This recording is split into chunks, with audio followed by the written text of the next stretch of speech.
This is a horror game podcast. It is meant for mature audiences. It may contain adult language, violence, and sexual themes, as well as shocking revelations. Viewer discretion is advised.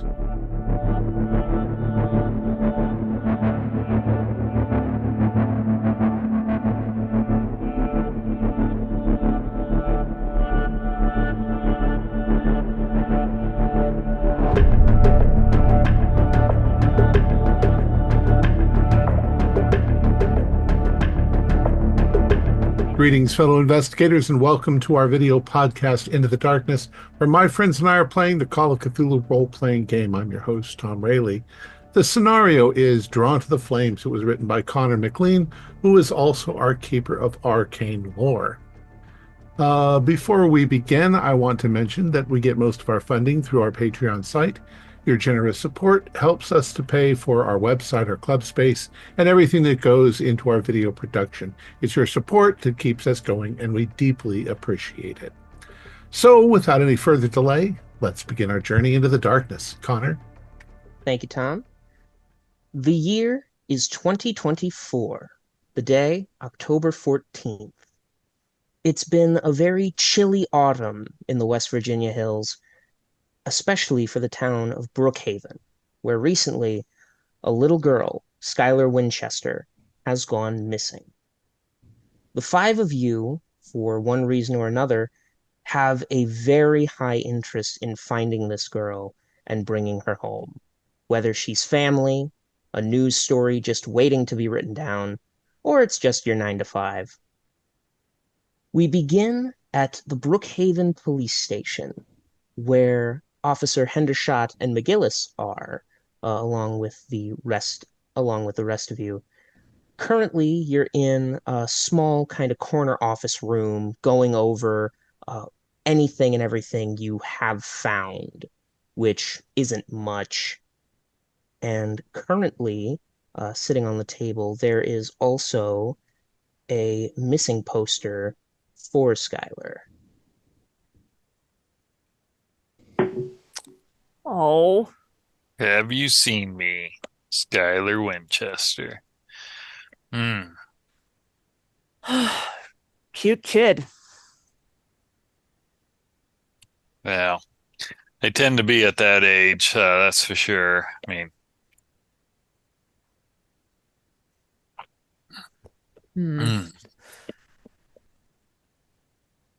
So are I'm the sort of- rest of us there?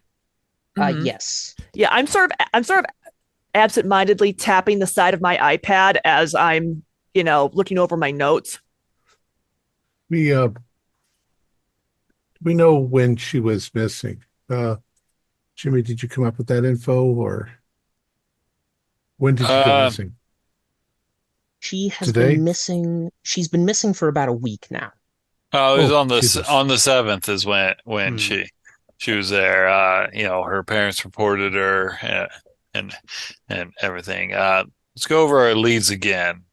So keep her to Okay. Currently, there are no active leads as of yet. It's been a very cold case.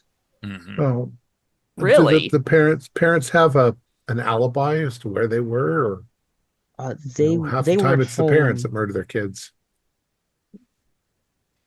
Ain't that the truth?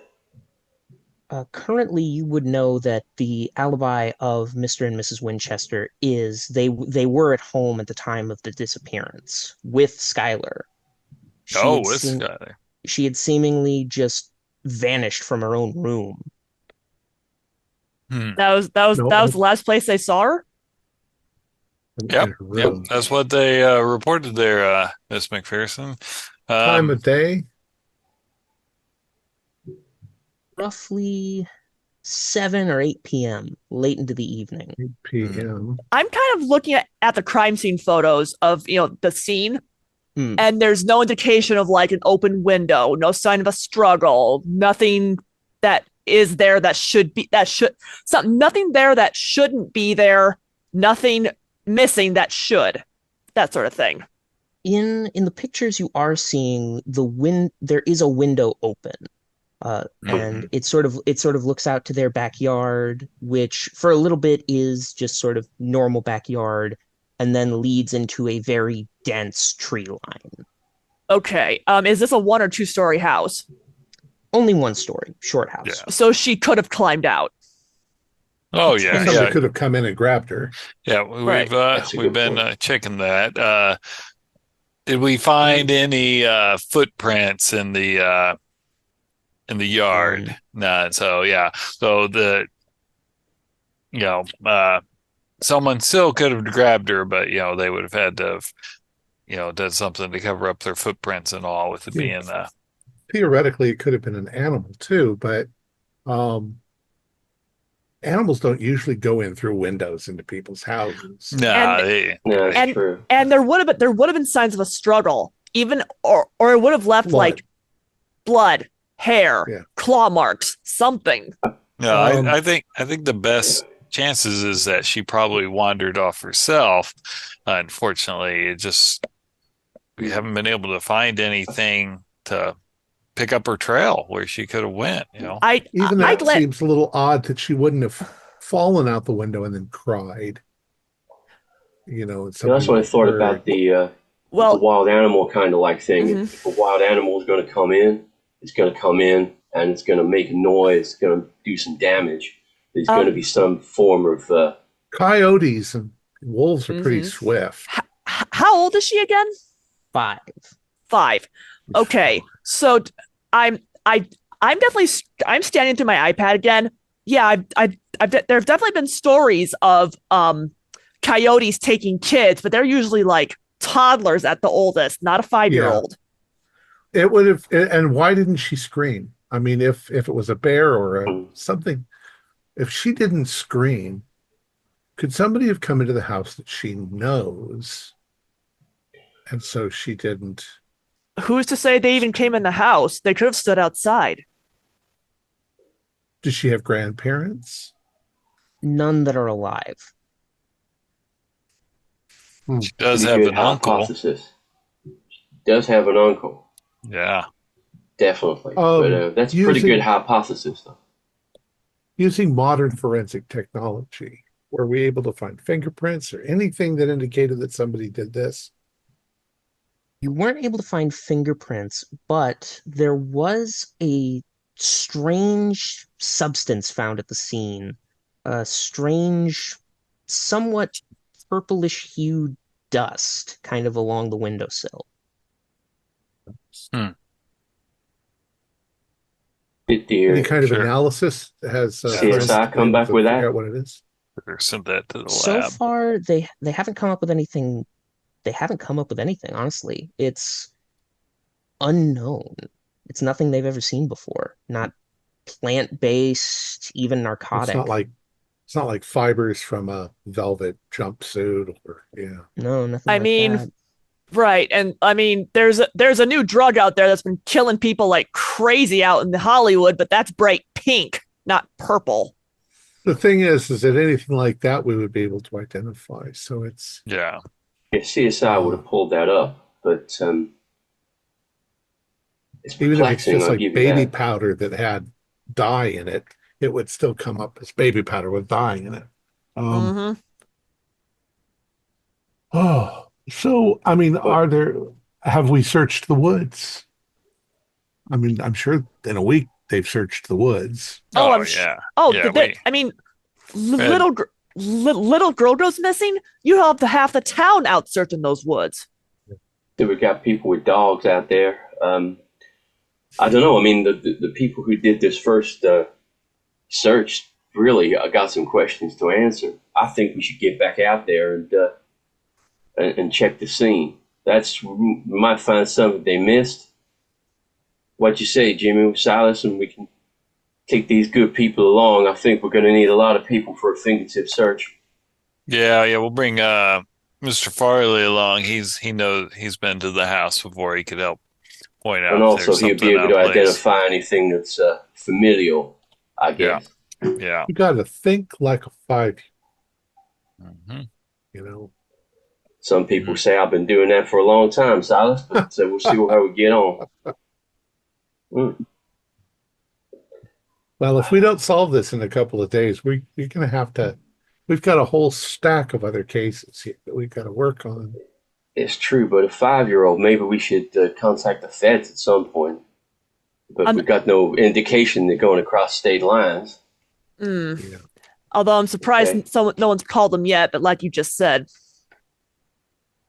Well, let's go see what we can do. What time is it right now? Right now it's about 9 o'clock, 9:30. All right, let's go ahead and drive out there. All right. Maybe there's something we missed. Yeah, something. While we're driving out there, I'm gonna grab my iPad again and look through any of the local news that I might have had access to, or some of my I'm trying to think. Well, what would be something you'd probably get on an iPad while you're on Wi-Fi? Anything on the internet? Maybe social media. Yeah, social media. Medias. I'd also say newspaper archives. Maybe. Yeah, I'd say that would be newspaper a archives could be good. Yeah, so I'm gonna very quickly because what I'm curious about is this is obviously incredibly unusual, but this purple powder is making me go, So have there been any other similar disappearances in this town in the last, I don't know, 10, 20 years? Because go ahead, give me a library use roll. Okay. Well, then again, it's only 5 more. Ha! Pass. Alrighty. As you are looking through, something does come up on the Brookhaven News Archives, dated about 36 years ago. Travis family missing. September 7th, 88. The Travis family, consisting of Mark and Emily Travis and their 2 children, have gone missing from their home. With the state the home was found in, many believe that the disappearance is connected to rumors of mountain men that the locals have reported to have seen in the past couple weeks. We will do all that we can to see them back home safe and sound. Sheriff DeWitt. Mountain men? We live in an area full of folklore. Urban but legends. I don't believe in myths. I was going to run a background check on a family. I mean, I wasn't going to start looking for no boogeyman. Mountain men could be just someone going down the Appalachian Trail, I mean, I've heard of Mothman, I've heard of giant frogs, I've heard of the Jersey Devil, but mountain men? I mean, mole men, yes. Mountain men, no. It means men that live in the mountains. Yeah, not men made of mountains there. I'm sorry. I mean, the thing that sprung to my mind is that terrible Discovery program, Mountain Men, with those crazy yeehaws in the woods with shotguns. That's what springs to my mind when I hear about Mountain Men. You know what I mean? I mean, most that's scripted anyway. All of it is scripted, Ellie. I think of that guy from the Oak Ridge Boys with the big long beard and long hair. That's a mountain man to me. Look, statistically, children disappear in the woods all the time. Yeah. Because woods are dangerous. Mm-hmm. We live surrounded by woods. And I'm sure there are some old hillbillies up there living out there too that might be called mountain men or trappers, or it's modern day, but they're still out there. I smelled one once. Survivalists out there living. Did we get a background check on the family? Anything come back that's unusual? Nothing really. The Winchester family? Yeah, a background check was run. Nothing out of the ordinary. No real, nothing to consider foul play or anything like that. No relation to those Winchesters, yeah? I hope not. In that case, I think we should pull the file, go and find where the Sheriff DeWitt filed a report, and get that out and have a look and see whether there's anything they know that we don't. It's just a start, Something at least. I want to look around the property, about around the Yeah. woods, near the property. Look for any place a kid could have fallen in. Maybe there's an artesian well. Remember that little girl years ago who fell What, in the the well? Johnson Nobody knew case? she was Oh, there. baby Oh, wait, wait, wait. Jessica. Oh no, you're right. That was the 2 years before I was born. Jessica down the well, I think, right? Jessica, Little baby Jessica. little baby Jessica fell down the well. Mhm. Artesian wells don't look like much other than a hole in the ground. They're not much bigger Mm. than that. So I think we'll that's see. good. We'll see. Yeah, as we're talking, I put my iPad back in its case and put it back in my shoulder bag. I can't have that out while we're in the middle of the woods. Well, I mean, we're still driving there. Wait, did they ever find that Travis family? I mean, I'm sure You there'd know be a what? phone. I'm not sure. Checking the archives again, there have to have been an update in here. Yeah, I mean, that Yeah. was 36 years ago. I mean, Yeah, as you're looking, you do find the other half of that story. Oh, that's not good. Bodies of Emily and Mark Travis found September 21st, 88. So 3 weeks, almost a little over 3 weeks later. 2 bodies were discovered by a hiker on a hiking trail 5 miles outside of town. The belongings of the deceased point to their identities as Mark and Emily Travis, who disappeared 2 weeks ago. Their children, Rosemary and Logan, were not found along with their parents, and local authorities have not reopened the search. It's a harsh truth, but 2 children at those ages wouldn't fare any better than anyone without the proper knowledge and gear. Sheriff DeWitt again. How old were the 2 kids since the sheriff brought it up? They were roughly 3 and 4 at the time, also Hmm. very young. All children. They're in the sheriff's ballpark. I don't Hard man. necessarily see any kind of relationship. no, I Um, mean, family goes missing. Yeah, I mean, it's a cold Goes case missing. 36 years ago. Family goes missing, parents dead, kids probably dead. Might not mean anything, but that is a little odd. Well, and if Oh. it's somebody kidnapping kids, they're waiting 37 years to do it again. That's I mean, that was the plot of it, you know. yeah, it Yeah, was that not a movie's real so- thing. It was- Yeah. We live in the real world. I mean, Yeah. no, if we can't find any direct links either way And or to and BTK went dormant for over 20. Yeah, but I you don't know, know, I mean, we're jumping to conclusions here. Yeah. Right now, we got I a mean, little that's- girl that that's ran pure- away. we that's have no pure reason to believe there's a speculation. I mean, serial 36 years. I mean, Christ, 36 years. Be on a Zimmer It's- frame. We'll be able to find it's him no gonna- problem. It's going to be either a kidnapper or it's going to be an animal that took her.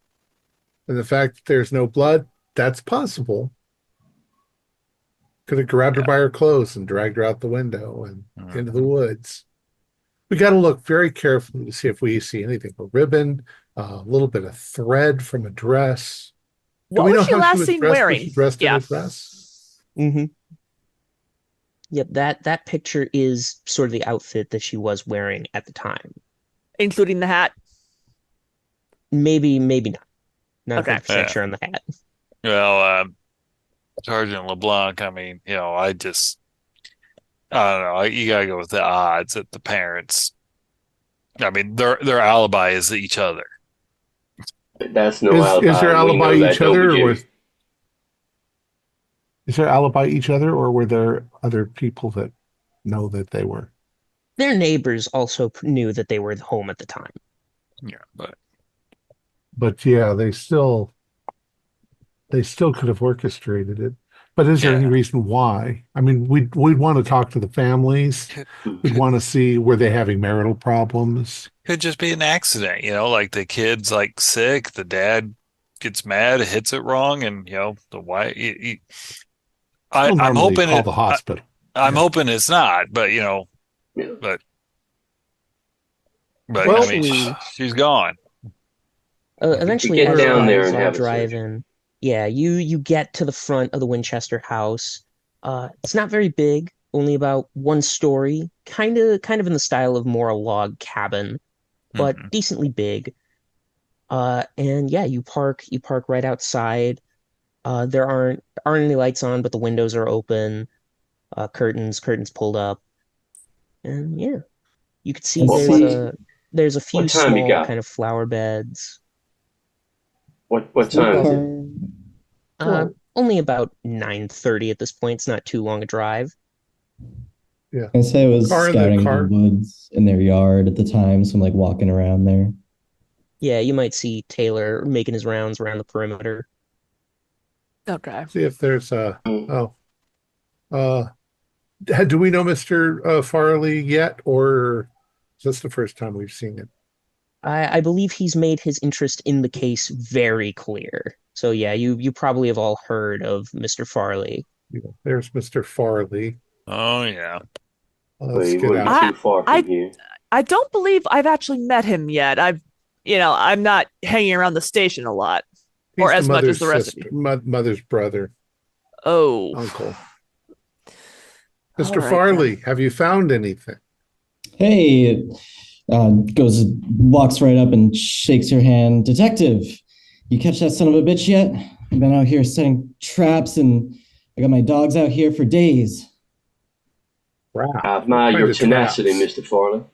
We need Tons to of look through the traps. woods. We don't want to walk into any traps. What kind of traps you been setting? I got traps for rabbits, rats. I got string lines. They got bikes going up and down these trails all day. I put up lines. It'll stop anybody going through the crime scene. I have some Okay, bear good. traps Well, in my then Well, truck too. we're wow, here to go through the crime scene. you certainly came prepared. What do you think I've been doing out here while these fine officers have been sitting on their, you know what, never mind. We don't have time for this. We need to get back to the. I, Who are Oh, you? oh, I understand you're upset, Mr. Farley, but these things take time. Officer Hendershot, please. Hello, my name's Ellie McPherson. I'm a journalist operating out of Charleston. All right, nice to meet you, Miss McPherson. Taylor Farley. I'm the uncle of that little girl that went missing, Skyler. Yeah, I can see the resemblance. I'm so sorry for your loss, but she ain't gone yet. She's not lost. She's not lost. We're gonna find her. She's just in the woods. She's been walking around in the woods. I think I found her. She's in here somewhere. You think you found her? Yeah, I heard her. I heard her footsteps. What do you mean by that, there, Mr. Farley? Well, it might have been a deer, actually. But I heard something crunching around. Haven't seen anything yet. When it was When was the crunching. last time you slept, Mr. Farley? Sleep? What do you think? You think you can sleep after your niece goes missing? My little girls Of are course just not, playing but with I'm her. just worried that you might be hearing things. I'm concerned for you, genuinely, man. Maybe you're right.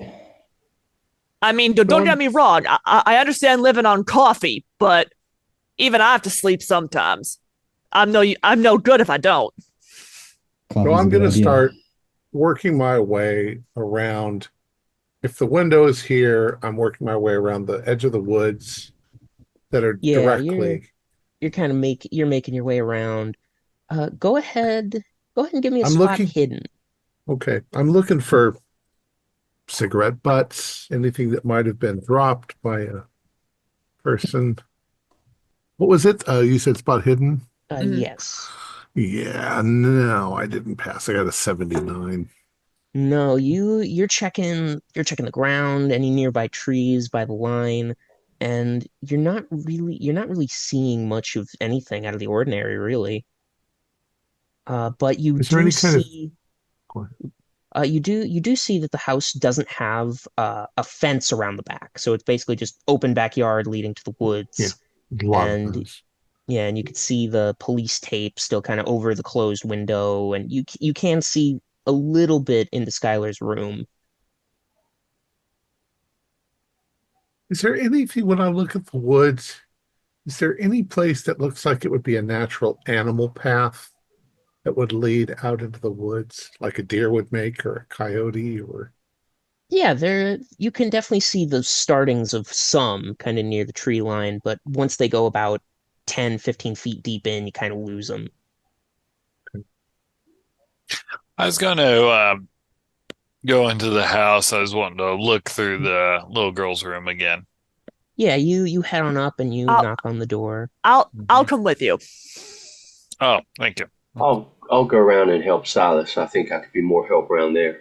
All right. So, So yeah, Jimmy and Ellie, you go up to the front door, and Brad, you head around the back to see Silas. As you guys knock on the door and it opens up, you see a woman open the door, and she looks very disheveled, kind of similar to how Mr. Farley is looking at the moment. Like she hasn't slept. hmm Her hair's a little out of place. She has a mug of coffee in one hand. Oh, Uh, morning, officer. Miss. hello. I assume her name's Mrs. Uh, Winchester. Yeah. yes, Uh, Morgan Winchester. hello, Mrs. Winchester. We're trying to come back and see if we got anything that can kind of give us a lead. So I was wanting to go through the Skyler's room again. Oh, yes, of course, of course. Um, Is yeah, your husband home? yes, he's home. Currently he's in his study right now. He's been taking this a lot harder than me, I'm afraid. Okay. And I completely understand. what was his name, keeper? His name is Peter Winchester. Peter. Okay. Here. Okay. So I'm sure I would have had that in my notes. Okay. Mhm. All right. I thank her and I head toward the little girl's room. Yeah, you make your way over, and Mhm. it is it's very much kind of like nursery turned into like a little kid's room. Mm, There's Mhm. like plenty of little like pictures on the wall of like teddy bears and balloons, things like that. Mhm. Pink carpet, still a cribbed bed. yeah. Uh, Okay. and Uh, there's a little Interesting. toy chest on the ground that's still kind of open. And by the window, on kind of like a little side table, like little uh-huh. plastic Mhm. one, there is like a coloring book, a pack of paper, and one of those old kind of wind up flashlights, Okay. Yeah. like just a kind of a Huh. smaller one. Hmm. I'm going to look through the coloring book because I was wanting to look for art because sometimes kids will draw, stuff that's going on I'm in their I'm lives. actually I'm actually intrigued by the fact that there's still a crib in here. Like the girl was 5. She should have long since grown out of it. Um, just for curiosity's sake, I do want to have a quick poke around to see if maybe there's something under the mattress. Because even at 5, sometimes little kids have secrets and think that they know just the place to hide things. All right. So, Jimmy, as you're kind of going through the coloring book, it's it's not necessarily a coloring book. It's more just pages of white paper that she's kind of been doodling on. You And better. strangely enough, it's mostly just been seemingly what she's seeing out the window. It's mostly just pages and pages full of trees. Mm-hmm. Occasionally, you'll get like a crude drawing of maybe like a deer or a squirrel kind of walking across it, but that's mostly it. Yeah. Ellie, looking under the mattress of the crib, you find one of these drawings that's different from the rest. From the tree line, there's not an animal or anything like that in some of the other ones you've found, but sort of between some of the trees, there are two yellow circles, almost like kind of like a pair of eyes. Like that's how it would look if you're looking out from the window. That definitely gets something going down my back. Yeah, if you'd like, you can roll sanity if you'd like.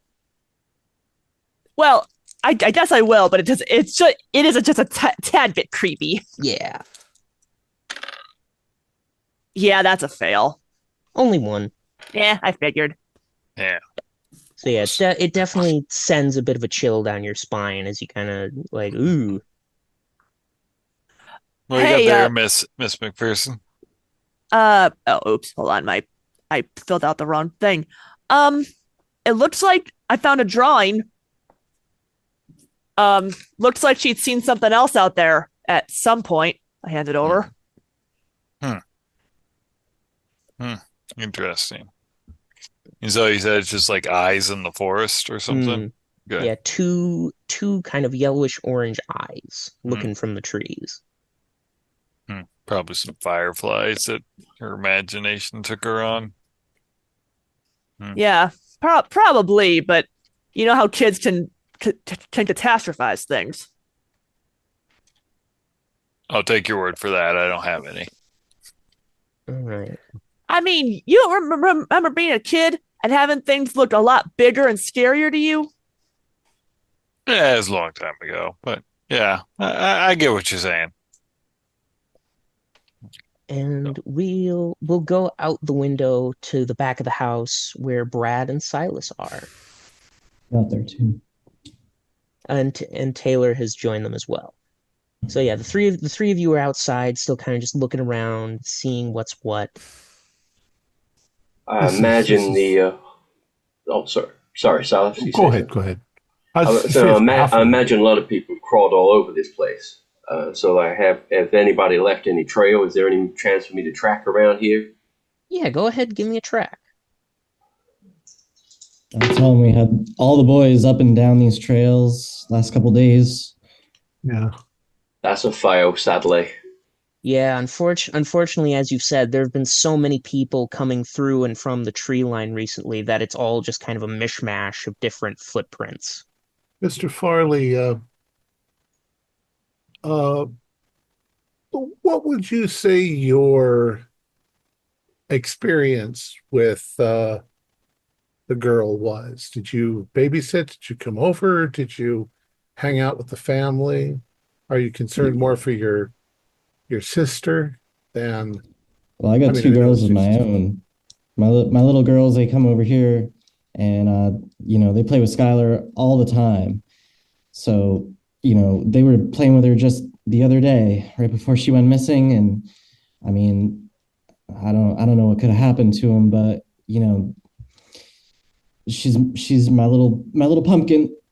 Did your girls ever say? Sorry. Did your girls ever say there was a place that they would go with Skyler? A little place in the woods where they would play, or I mean, it might have just been right over there, but they probably do. Let me call my wife. They're with her right now.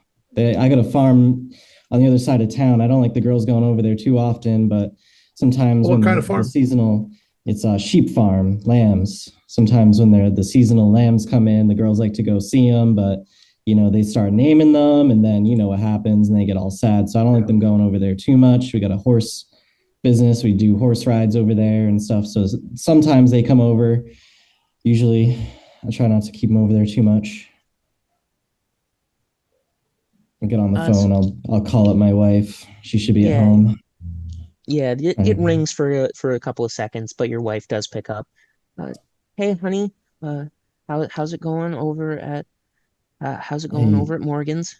Hey, hi dear. Yeah, we got the police over here again, and they're asking a little bit about what the girls might have been up to. They were over here yesterday, right? Yeah, they were over there yesterday. Or not yesterday, but the day before she went missing, I should say. No, a week right. ago, yes. Right. Yeah. Can you put them on the phone? Oh, okay. Officer wants to ask them. And yeah, Hey. you hear kind of off the phone. Girls, come here a second. Daddy wants to talk to you.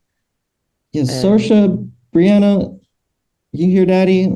Can you tell me? Do you had any place with Skyler out at Skyler's house? Do you have any place in the woods that the three of you like to go, and you do any tea parties in the woods or anything like that, baby? No, Dad. But one of your older daughter kind of speaks up a little bit. I remember we stayed the night one time a little while ago for a sleepover, and well, Skylar went to her window, and that little flashlight she has, the pink one. Okay. She started shining it at the trees, and someone shined a flashlight back, two flashlights. Did you see somebody? No, just the lights. They were real pretty. I'll just make sure they're on speaker and look over to the officers and say, okay, that's real good, honey. Did you, what happened next? Well, it only lasted a little bit, but eventually whoever was shining the lights in the woods went away, and we just went to bed a little after that. Skyler said it was her friend. Oh, okay, her friend. Did they do this before? Mm-hmm. Yeah, That's what okay. Skyler said. All the time, right? Mm-hmm. Okay, that's really good. Thank you. Hey, Brianna, sweetie, did Skylar tell you anything else recently?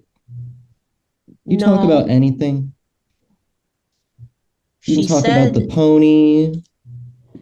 "Oh yeah, we talked about the horsies we saw. They were real pretty and nice." Okay, anything else? No. Just start tearing up, like, all right, honey. Officers, anything else, officer? No, I think you've given us something good to. What the fuck? I'll say, all right, put your mother back on the phone, sweetie. Okay. And you hear your daughters go, "Bye, Daddy. We love you." All right, love you. Yeah. It might help to maybe bring them out here at some point and ask them where the lights were. Okay. Yeah, I'll From ask the my room. wife. Her name is wife. And She does not have a Yeah. name. Jenna. If the She'll be lights- Jenna. Jenna Farley. Jenna Farley. Silas, I want to head on back there. The lights be were able to close find together. It could be one person. If they were far apart, it could be two people with flashlights shining them back. This is the That's craziest thing I ever heard. There's all sorts of people that come out behind these woods. You know, it's a pretty popular trail. So, what's in that direction? What's on the other side of the woods? Another town, or it is pretty much just woods leading up to the mountains. You're kind of towards more the edge of town, yeah. So as far as you know, there is no form of civilization back there. I'll say, Jenna, we need to get the girls over to Skyler's house. Morgan Peters, can you bring the girls over here as soon as possible? Yeah, I can get them ready to go, honey. Do you want them over now or later? Because it sounded like they were talking about whatever that was happening at night. Well, these officers, they wanna get an idea of where they saw those flashlights. I don't think it's a good idea to come when it's too dark. We might get you know how it looks at night in these woods, that deep darkness. Right. It's best they come during the light. I don't want the girls over here at night at all, by the way. Do not. I don't know why you would do that, but don't do that. Okay. Have you heard from Winston yet? And as she brings that up, you remember from the initial search party that you've made, you did enlist the help of your friend Winston Smith, a local hunter, pretty well accomplished one as well. And you haven't heard back from him since the search. Okay, no, he hasn't gotten back to me. I kind of forgot actually, since my right. It's just been a my lot. eyes have been really heavy lately. I'll get the girls ready to come over. We should be there in about 5-10 minutes. All right, thank you, Officer LeBlanc. I had a friend, Winston Smith. He was helping me with the search, but I'm gonna give him a call because he's been dodging my calls ever since. I haven't heard back from him ever since. All right, so you give Winston a call, and it rings and rings and rings until eventually, hello, you've reached Winston Smith. If I can't get to the phone right now, it means I got a buck in my truck and a bullet in my rifle. Please leave your name and number after the beep. Toodles. I'll give him the default, it's me, call me back. I got the police asking questions about Skyler, hang up abruptly. Say, like I said, he's been dodging my calls, officer, and I'll give him his address and all the stuff I know about the man. When did you send him up there? When did you send him out looking? As soon as we heard that Skyler was missing that day, me, Winston, every single man we know from here to the other side of town, we all got over here and we started combing through these woods for at least 48 hours and nonstop. No one should ever go out into the woods all by themselves. They get hurt. They can't tell anybody that they're hurt. Well, we both grew up here in these woods. We know that better than anybody, but you're completely right. And that ain't no place for a little girl. Also, I imagine if he got up there into those hills back there, there's no relay towers, so he might just be in a really bad area where there's no communication. Yeah, well, he would have his emergency radio, I would imagine. I think I'm going to, well, we're here. I'm going to spend, it's probably going to take an hour or two going through, very, almost like with a fine-tooth comb, the woods that are right around here. Anything. A button, a thread, see what I can Just a find. trail would be good. I mean, if they've got two people or even one person that comes through here, we might be able to find some beer cans, potato chips. Is there wrappers. a basement on this floor, on this building? On the No, house? no basement. Oh, okay. Is there a Well, crawl I'm space? looking for any place where a little girl could fall into, and Yeah, you, Brad, and Taylor just start combing this tree line as finely as you can, and we'll head back inside to Ellie and Jimmy. Okay. If we haven't found anything else in the room, I'm gonna want to go talk to Peter. Because I would like to hear from one of them their actual story, because reading it from a police report just doesn't quite give you all the details. Plus, I'm better at seeing if, I like to see the people I'm talking to. So yeah, you go over to the study room. Miss Winchester kind of points you in the right direction. Thank you. And you get a knock on the door, and you hear him from inside. Who is it? Honey, is that you? No, I'm sorry, sir. My name's Ellie McPherson. I'm a journalist out of Charleston. I'm here. I'm working with the police on your daughter's case. May I come in? Yeah. Come on in. I enter, iPad, with my iPad out. Mr. Winchester, I wish we were meeting under much better circumstances than these. Yeah. How's he looking right now?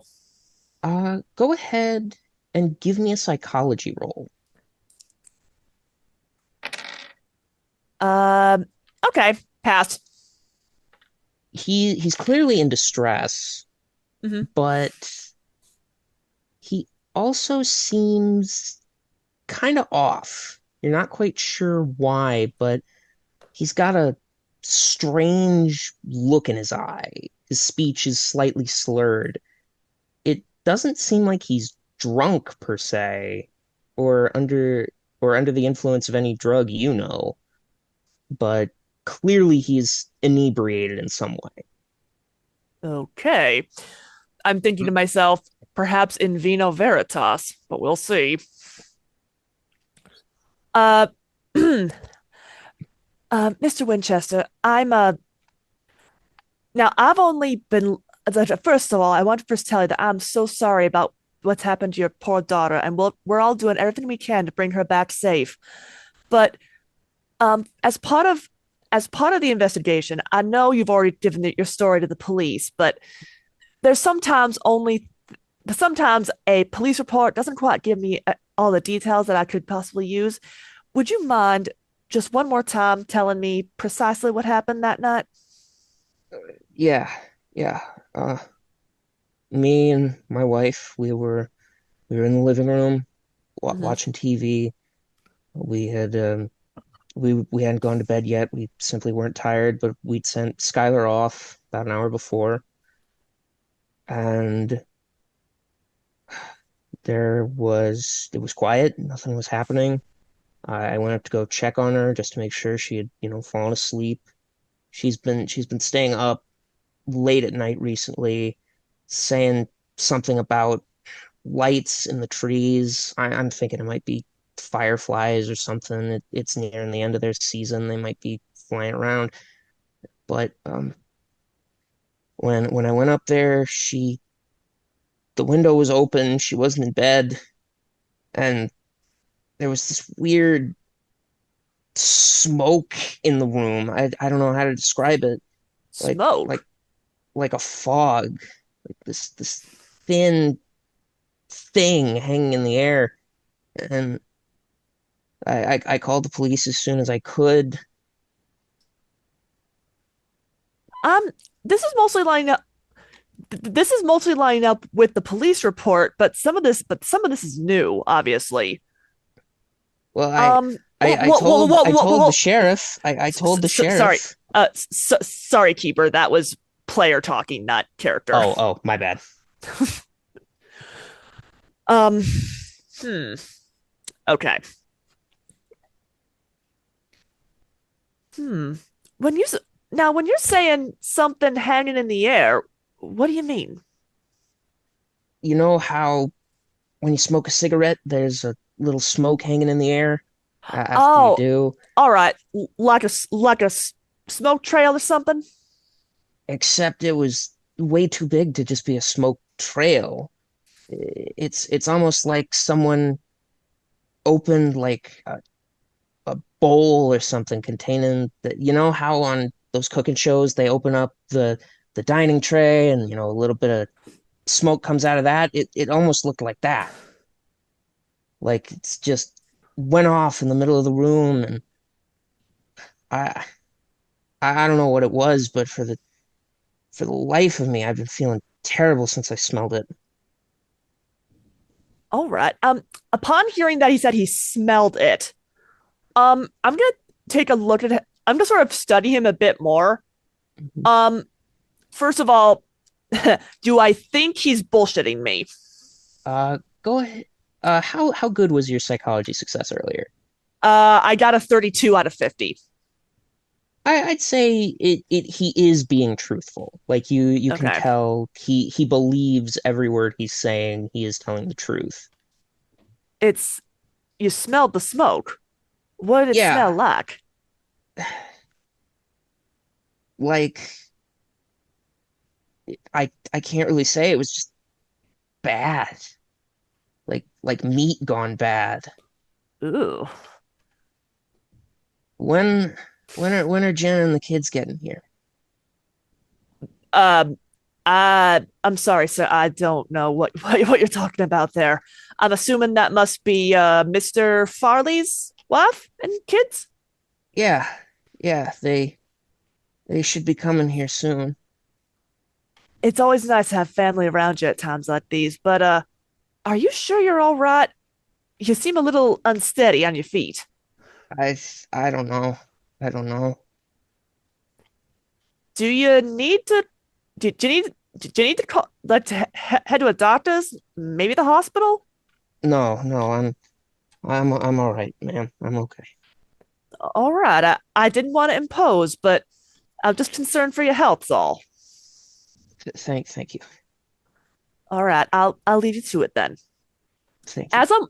As I'm walking away, I'm typing on my iPad very, very quickly. Mhm. About like new street drugs, smell like rotten meat, purple smoke, um, any like, is there any gas or element around here that burns purple that could have caused that reaction? Yeah, you're looking up pretty much anything and everything you can think of. Nothing really is coming up. There's no purple anything around here that's Mm-hmm. naturally occurring. Right. Yeah. Okay. When Jim she was was doing that, I was going to be talking to Morgan. Yeah.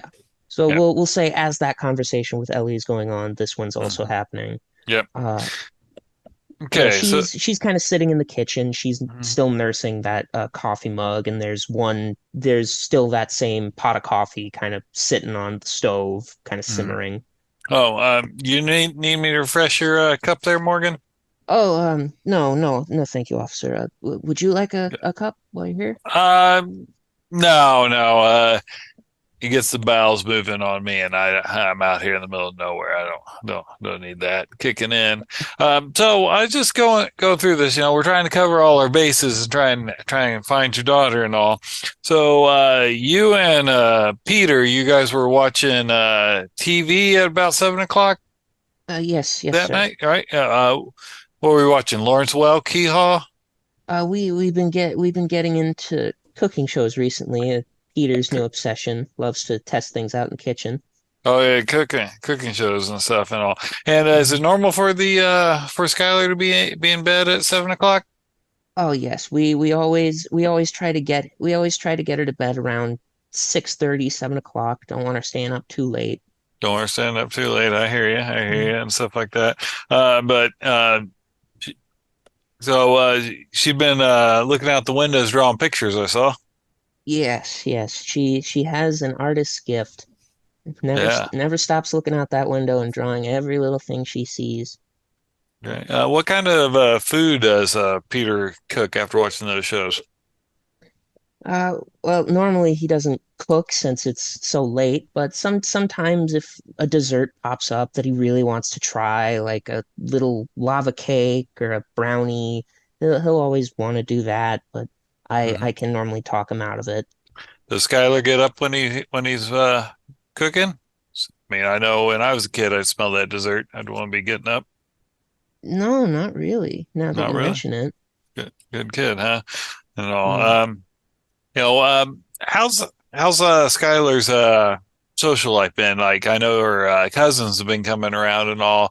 Have you heard anything? Like they've been expressing any concern about her? Uh, well, we did get a call from her school not too long ago. I didn't really think anything of it because Hmm. at her age, imaginary friends are common, but she did keep telling other kids about her friend from the woods. Friend from the woods, huh? Has Mm, she give a name to this thing? This person? no, just her friend. And school was concerned enough to call you about her having a friend in the woods. Yeah, her teachers are a little overprotective of her, but I never really thought anything of it. It's an Yeah. imaginary friend. She could see a deer or, a squirrel and say that's her friend. You Yeah, know, I hear you. And all, I used to do that when I was a kid. I had a friend called Ruffles. He was a squirrel. Ruffles. Okay. I'll leave that out of the report. But he goes, look, yeah, he's like, you understand, I have to ask this question, Miss Winchester. Your husband didn't hurt the little girl, did he? Oh God, no, no. Peter Uh, couldn't hurt a fly. And you didn't either, right? No, sir. Okay, all right. That's what I thought, but you understand, we have to ask and check all the bases and Of everything. course. Do you think that Skylar could have wanted to go meet her friend and snuck out? I mean, I had an imaginary friend when I was growing up. We drove tanks all over Europe, even though it was just West Virginia. It's possible. She's a very active kid, Hmm. but just it's the way she just vanished. I just don't think so. I mean, when Peter went into the room, I he just he was looking around for a good couple of minutes before he told me anything. He thought he might have just been she might have just been, hiding somewhere or something like that. Hmm.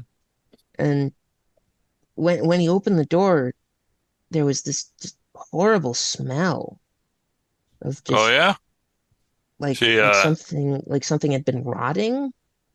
Sky- I know it's strange, but well, I mean, it's interesting. So rotting, so it wasn't like Skylar had No, defecated nothing on like herself that. or anything. Okay, yeah. So, that Kind is that same kind of smell when meat goes bad or something meat. like that. Meat goes bad.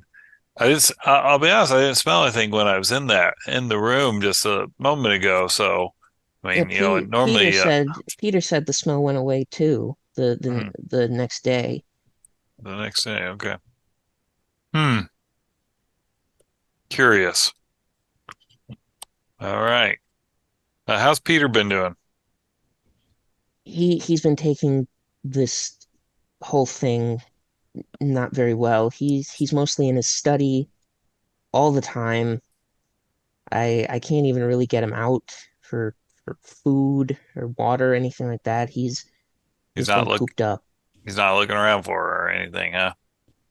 He's just devastated. Hmm. Interesting. Okay. Um. All right. Thank you.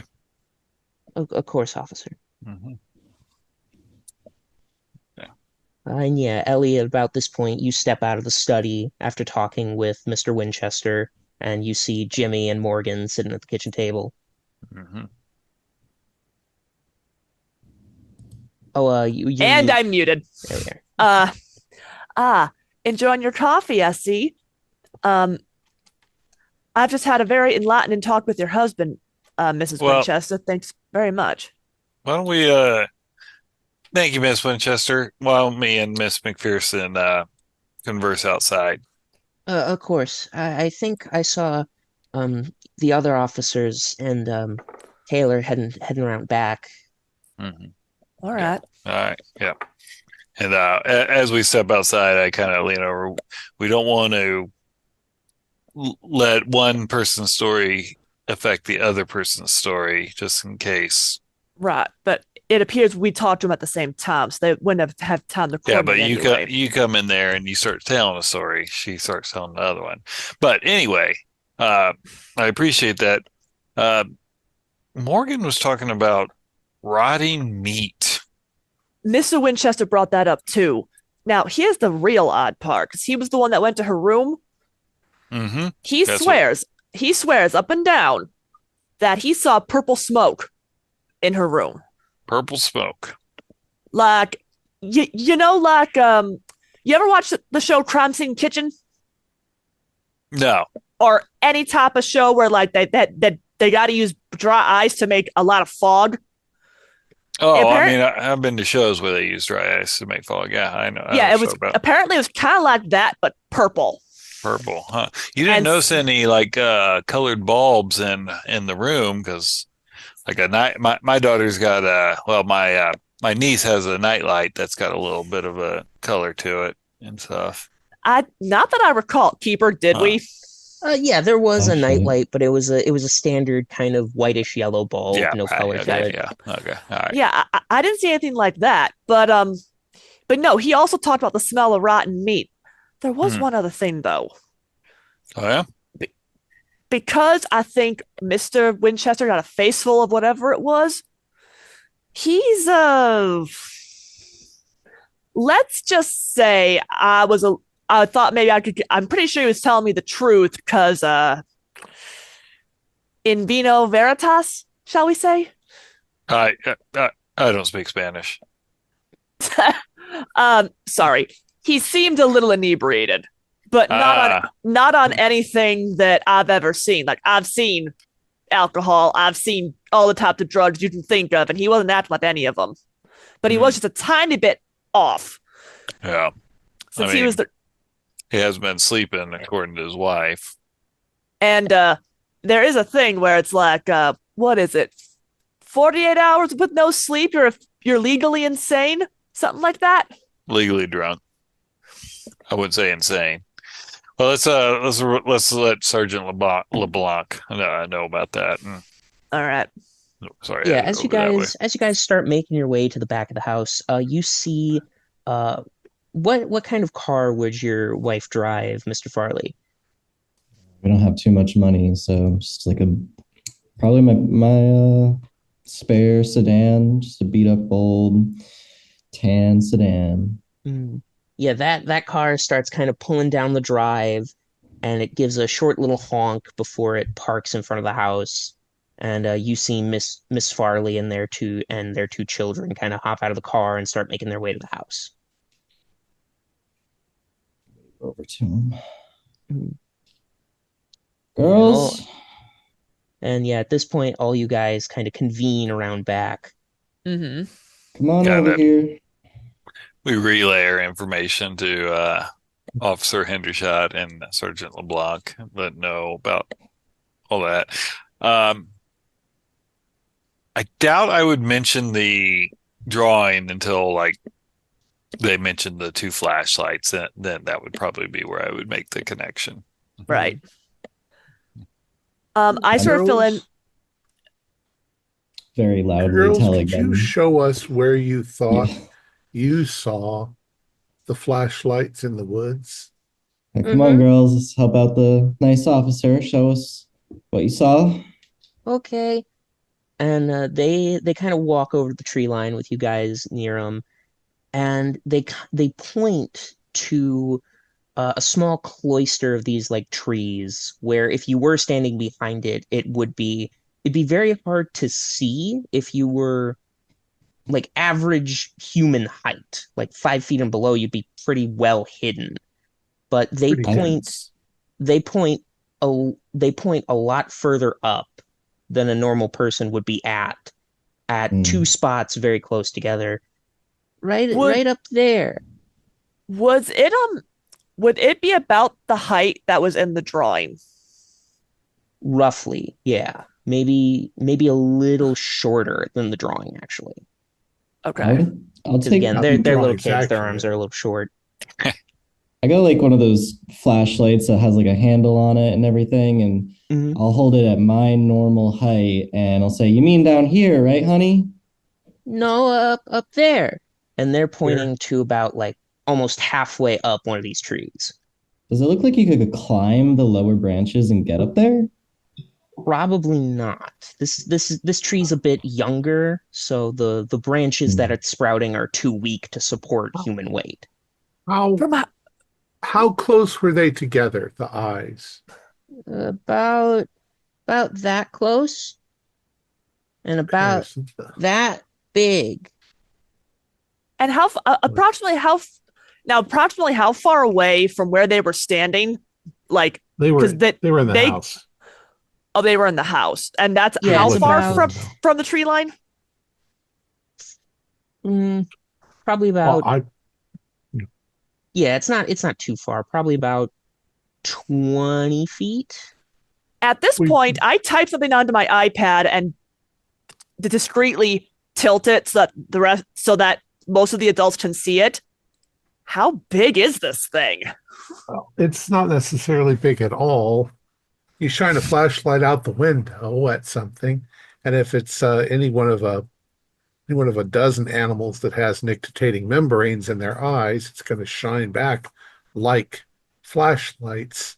Well, right, but like usually It could be a raccoon eyes cat. aren't that. Cat or raccoon eyes aren't this big. Yeah, but children don't have accurate measurements of I mean, things. There's you even said, Miss Pearson, about how like children make things bigger than when they were 5 years old. if a cat ran up the tree and then looked over its shoulder back at them when they shined a flashlight, it would look exactly like two glowing yellow dots. Well, I'm gonna start looking for scratch marks or signs of animals Yeah, I'm on going to search the tree. trees. Yeah. I'll have both of you make me spot hiddens. Or I suppose anyone who is looking at these trees a bit more closely. Yeah. That I is probably- a pass. Just All right. a regular. Oh, and that fell off the One table. Let me pass. do that again. Let me do that one again. Mm-hmm. Nice. That is an extreme. All right. Going to be So- one of those nights, folks. I got to feed you. All right. So, Silas, you're looking at these trees. For the most part, they're not too out of the ordinary. You do sort of realize that there are not exactly scratches, but more kind of like buffer marks where something kind of hard would rub against the tree. But Yeah, it it's a seems tree. more it seems Tiny. more kind of faint. Yeah, it's like a tiny little skid mark. How how how fat are the trees? Roughly about foot and a half in diameter. Okay, so they're quite big. Yeah. Yeah. Okay. These are young kind of redwood trees. They get pretty big. Okay. All right. Ellie, Mhm. with that extreme, as you're kind of looking up there towards closer to about the edge of your reach, like Mhm. you're really stretching your arm here, you notice there's a tiny chip of something stuck in the tree. And as you go to pull it out, And it's I end up having to go up to tiptoe to get it, but I can get it at that point. probably more like jump. This Mhm. I thing can boost you. this thing, as you're kind of looking at it, it's about like 7 feet up this tree. But as you kind of pull it out, it's this kind of small piece of this kind of grayish black material that almost feels like an insect shell. It's What that in sort the of world? light chitinous feeling thing. It's about the size of kind of your thumb if it were squinted down a bit, so about that big. Okay. I sort of hold it in my hands, put bring my iPad over to like magnify it a bit. What in the? What is it? What did you find? It's up on that tree, about 7 feet up. I had to jump to get it. Look at this. I show him. This ain't any bug shell I've ever seen. Well, is Yes, it cicadas, but is it thick, or is it It's thin got like an insect shell? it's about as thick as probably a fingernail, maybe a little thicker than that. is it horse hoof? No, 7 feet up a tree? not any horse you've ever Oh. seen, Taylor. We'll bag it and we'll take it to the lab. Yeah. Is it sharp? Person Is it probably like put it a there. It's not animal necessarily fingernail? it's not necessarily sharped, but it's kind of ridged. So It it's kind of feels like a mix between like the back shell of a beetle but with the bumpy ridges of almost a crab. It's definitely not like slate or gneiss rock. We'll get the boys. Yeah, before I pass it over to be bagged, I do take a photo of it with my iPad so I can look Mhm. at it later. Why don't you do an image search with that there, Ellie? Not a bad idea. Someone want to hold this? Let's Yeah, bag it. I get my little evidence Yeah, back. you guys get in a Yeah. little evidence baggie. Probably Yeah, pull a the bug son of a part. bitch that kidnapped Skyler was eating a crab lunch up in this tree. What color is it? Black? Yeah, it's sort of blackish gray, and it almost Okay. has this somewhat stripe pattern through it. So there's basically a thin black line kind of going down the middle of it. So Yeah. kind of like sometimes like the lines you'd see on a beetle shell, kind of. Depending. Exactly like the lines of a beetle. Okay. Zebra crabs. So I pop this image into Google image search to see does it come up with anything. There are a few that look somewhat similar, but most of these species of insects aren't even native to the United States, first and foremost. And second, none come in this sort of black and white color pattern. Mm-hmm. Zebra mollusk. We need an entomologist. Yeah. Could be any Yeah. one of 100 million species. I have some natural world. I don't know if anyone else does, but I could try and identify it. I have 10. Couldn't hurt. Might as well try. Yeah, go ahead and give it a shot. No, not even close. Yeah.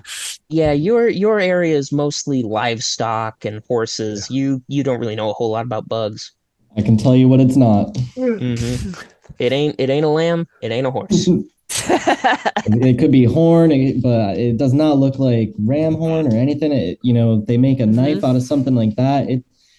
that would not be no, I don't know. It couldn't be that. This Okay, well, let's so I stand at the tree, I look back at the window.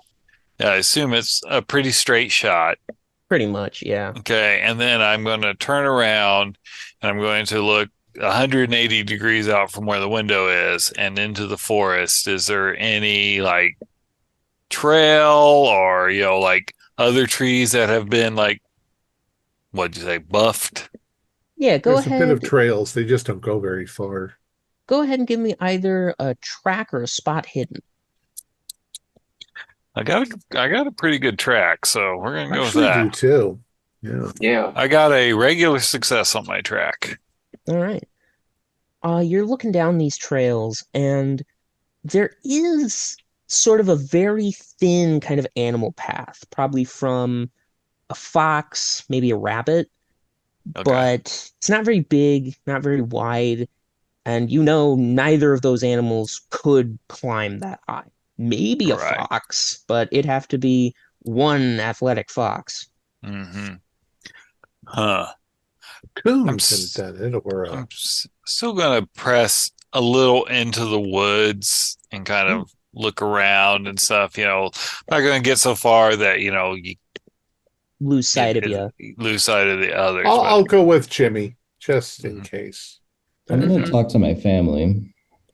I'm gonna stay sort of in the backyardish area, but definitely now that I know what I'm looking for, or at least know that what there might be, I'm gonna look at least in the general area of this tree line to sort of see is there anything that could look like, I don't know, a bug nest, some Go ahead. sign of like chewed plants. Yeah, go ahead and give me a spot hidden.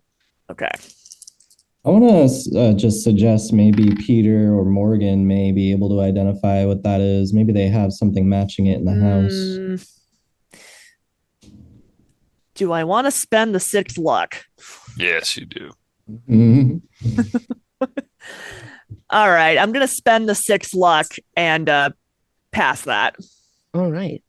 As you're looking up around the trees, you do notice that there is what appears to be a wasp's nest a little ways up, but Mhm. it's been crushed. Like somebody took either like a rock or maybe even their fist and just splatted it against the crook of this branch and the rest of the tree. I mean, I'm looking at it and going, I'm not the biggest fan of wasps either, but that's definitely overkill. Photo. And again, this nest is about 10, nearly 15 feet up this tree. It would take a lot of effort to get up there and do something like that. Right. What do you have against wasps, whatever this is? All right. So, Taylor, you're heading back to the house. And I will ask Officer Hendershot, what are you doing? I'm going to stay with Ellie. She seems to be preoccupied with this tree. All right. If she needs any assistance, I'm having to look around, but I'm drawing blanks. I point up. Look at that. About 10, 15 feet up. What you got, Miss McPherson? And yeah, as she points it out, you also see the wasp nest that has been crushed. Whoever did that was mighty brave or mighty stupid. Agreed. A bear? Someone with a I big mean- stick.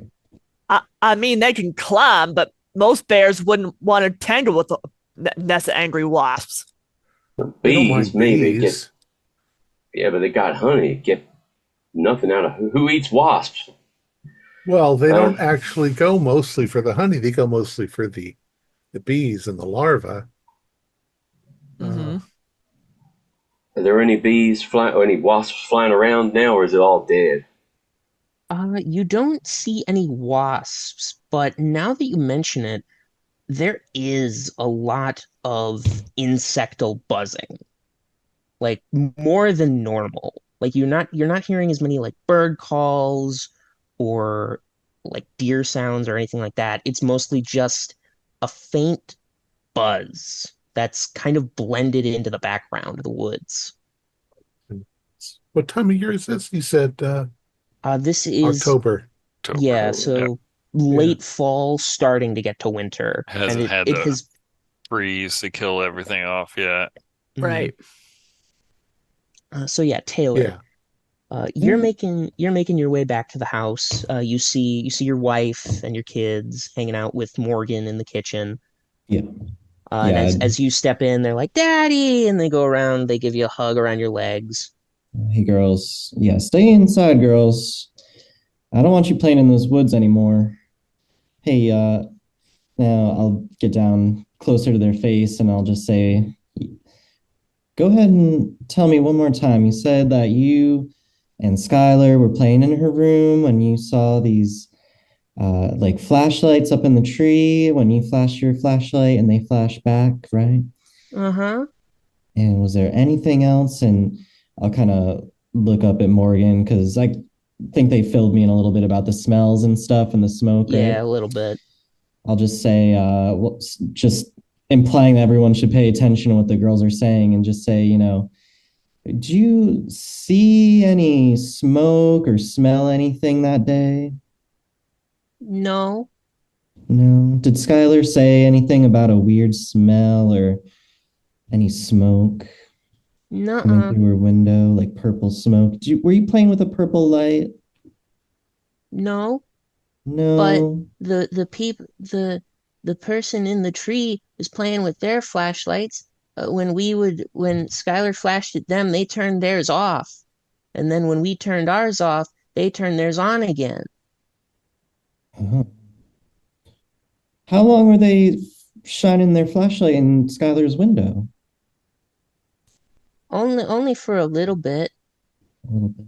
And just that one time, or did it happen a lot? It didn't happen every time we went over for a sleepover, but it happened almost every other time. Every other time. And I'll look at Morgan and say, did you know about this? I I knew she was staying up late, but I never knew what she was doing. All right. Well, the police said that there was a foul smell. You didn't see any dead animals or anything like that, or No, no, nothing dead on the property line or by the trees, but yeah, when the night she went missing, when Peter opened the door to go check on her, there was this just awful smell in the room. well, we checked out that tree and sis, we found something up in there. It was Oh, like a piece of king crab shell, but it was all black and only about the size of my thumbnail. You, Peter, been cooking crabs or anything lately for dinner? oh no, no. Seafood's a little too rich for his blood. You have no idea what that could be. You don't have No anything like. idea. No. Has anything been missing from the house? I think that. Nothing that we know about. How's Peter? Uh, he isn't doing very good.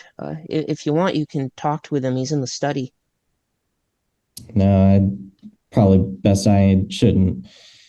Look, I'm gonna go and help those officers check the trail outside, but you didn't leave the door open, did you? That No, night? no. Never leave it unlocked during the night. Peter been taking any new medication? No. All right. All right, girls. Why don't you stay here with your mother?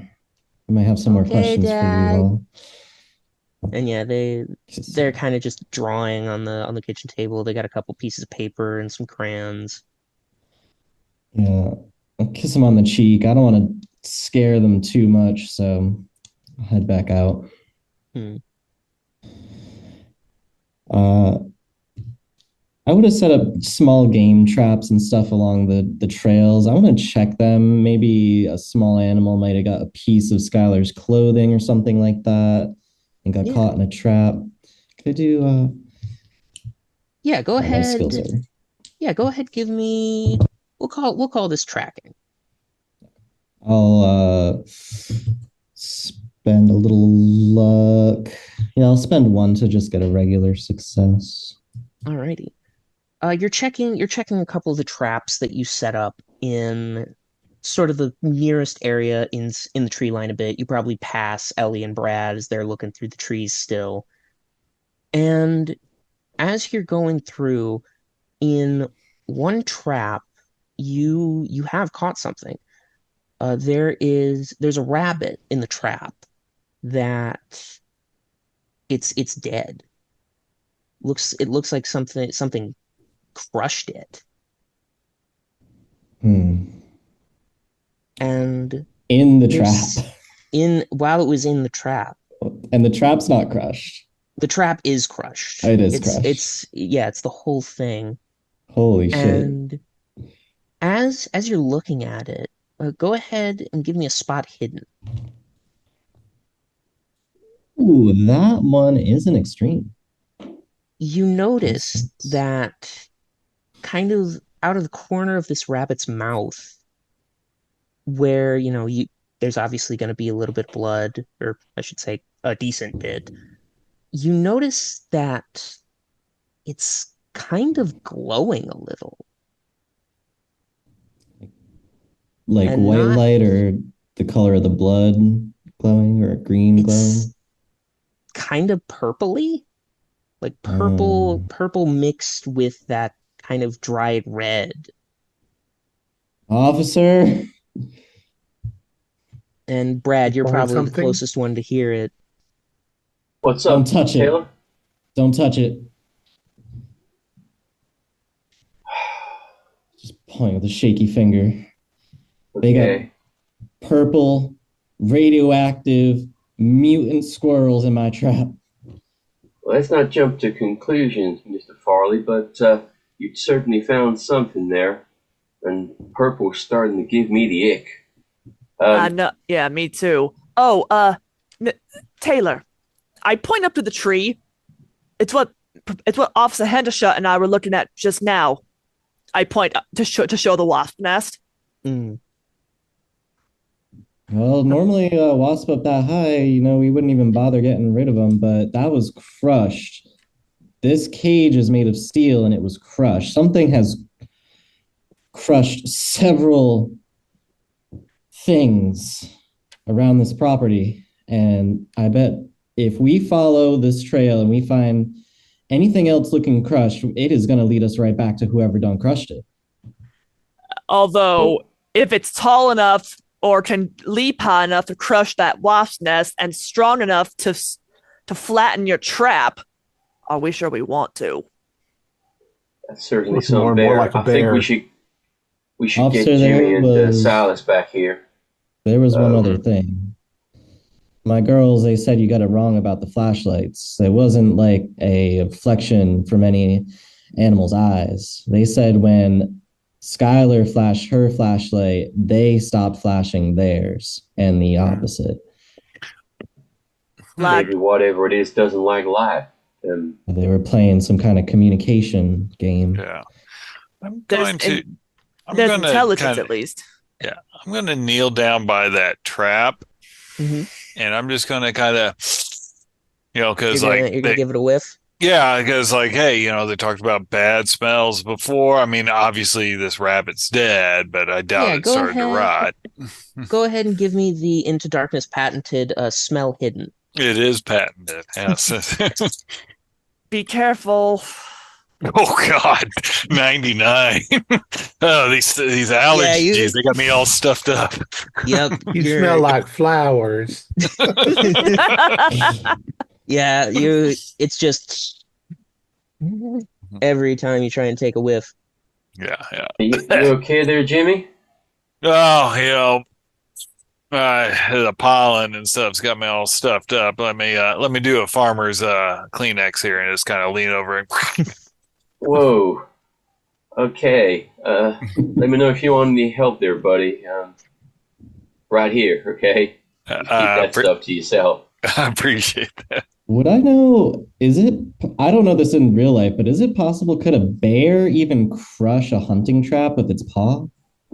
It would have to put a good chunk of its body weight on it, like probably well over half. Because again, you're right, these are steel traps. They are built to last. So Why would it want to? It'd take a bear a lot of time and effort to crush something like this. Mm-hmm. And just to kind of give it a better description, it's not necessarily like crushed in, like someone hit it really hard and the bars have bent. It's more kind of pancaked. Like it got stepped on. Exactly. Yeah. Yeah, but if you're talking about a 400, 500-pound bear, You've seen the them at question zoo. is not whether it could happen, it's why didn't he take the rabbit and eat it? Yeah. Yeah, no bear did this. And what's the purple crap? I mean, like bears don't bleed purple. Well, could it be some industrial waste? I mean, it's not impossible with Aaron Brockovich and all. But I'm gonna look down at this crushed trap and like the outline around it. Was there any chance that if this thing if it was stepped on, did it leave a footprint? Yeah, go ahead and give me a spot hidden or a track. Is the cage depressed into the dirt at all? A little bit, like a solid 3-4 inches down. Pass. Regular. Yeah, as you're looking at it, you do get not a full print because it has been some time, but you kind of see a rough outline. It looks very similar to a human foot, like kind of near the back. Like you can see, okay, there's the edge of the foot, there's the heel. But once it gets towards kind of where the toes would be, it's almost like it's a Y split. So like there's one point here, a divot, and then another point. Like giant bird feet? Not even bird, because birds have 3 toes on their feet. Okay. This one's only got the 2 like points. Okay. I sort of trace it like over it. Like I trace over it in the air with my finger, sort of show the shape. Look at this. Like you see that? Like a thin cloven hoof. Yeah.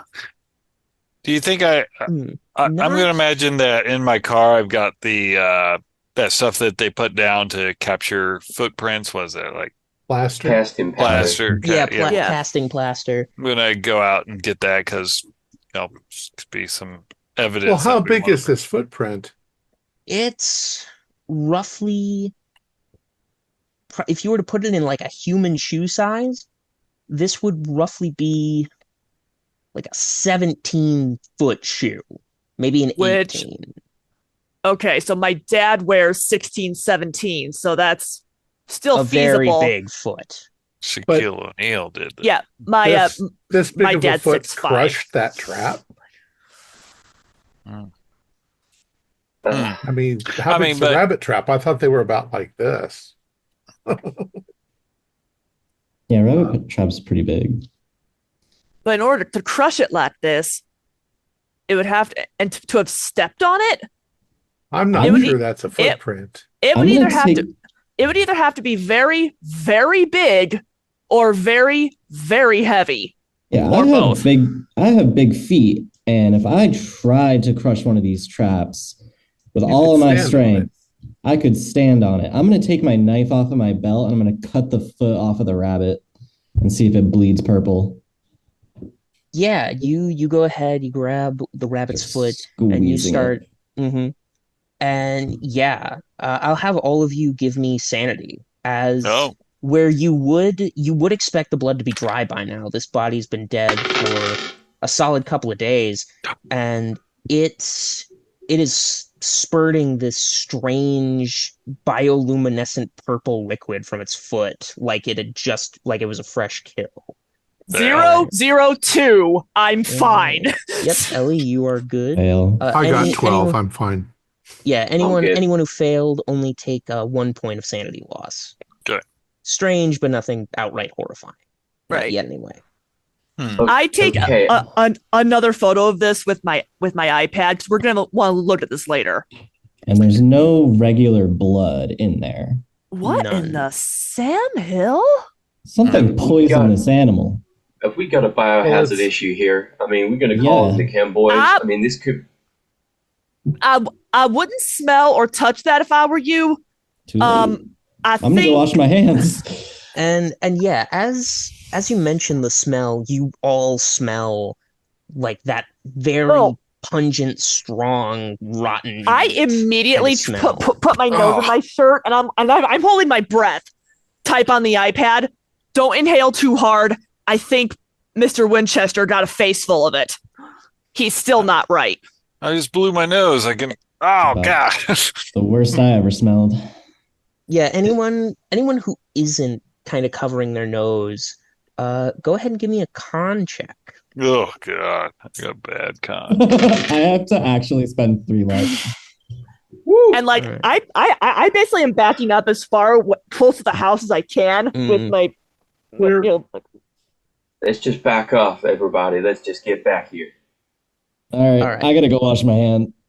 Yeah, you all succeed. It is just an awful kind of stench. Huh. Silas, you were saying? Well, we're finding some very odd things, but we're not really getting.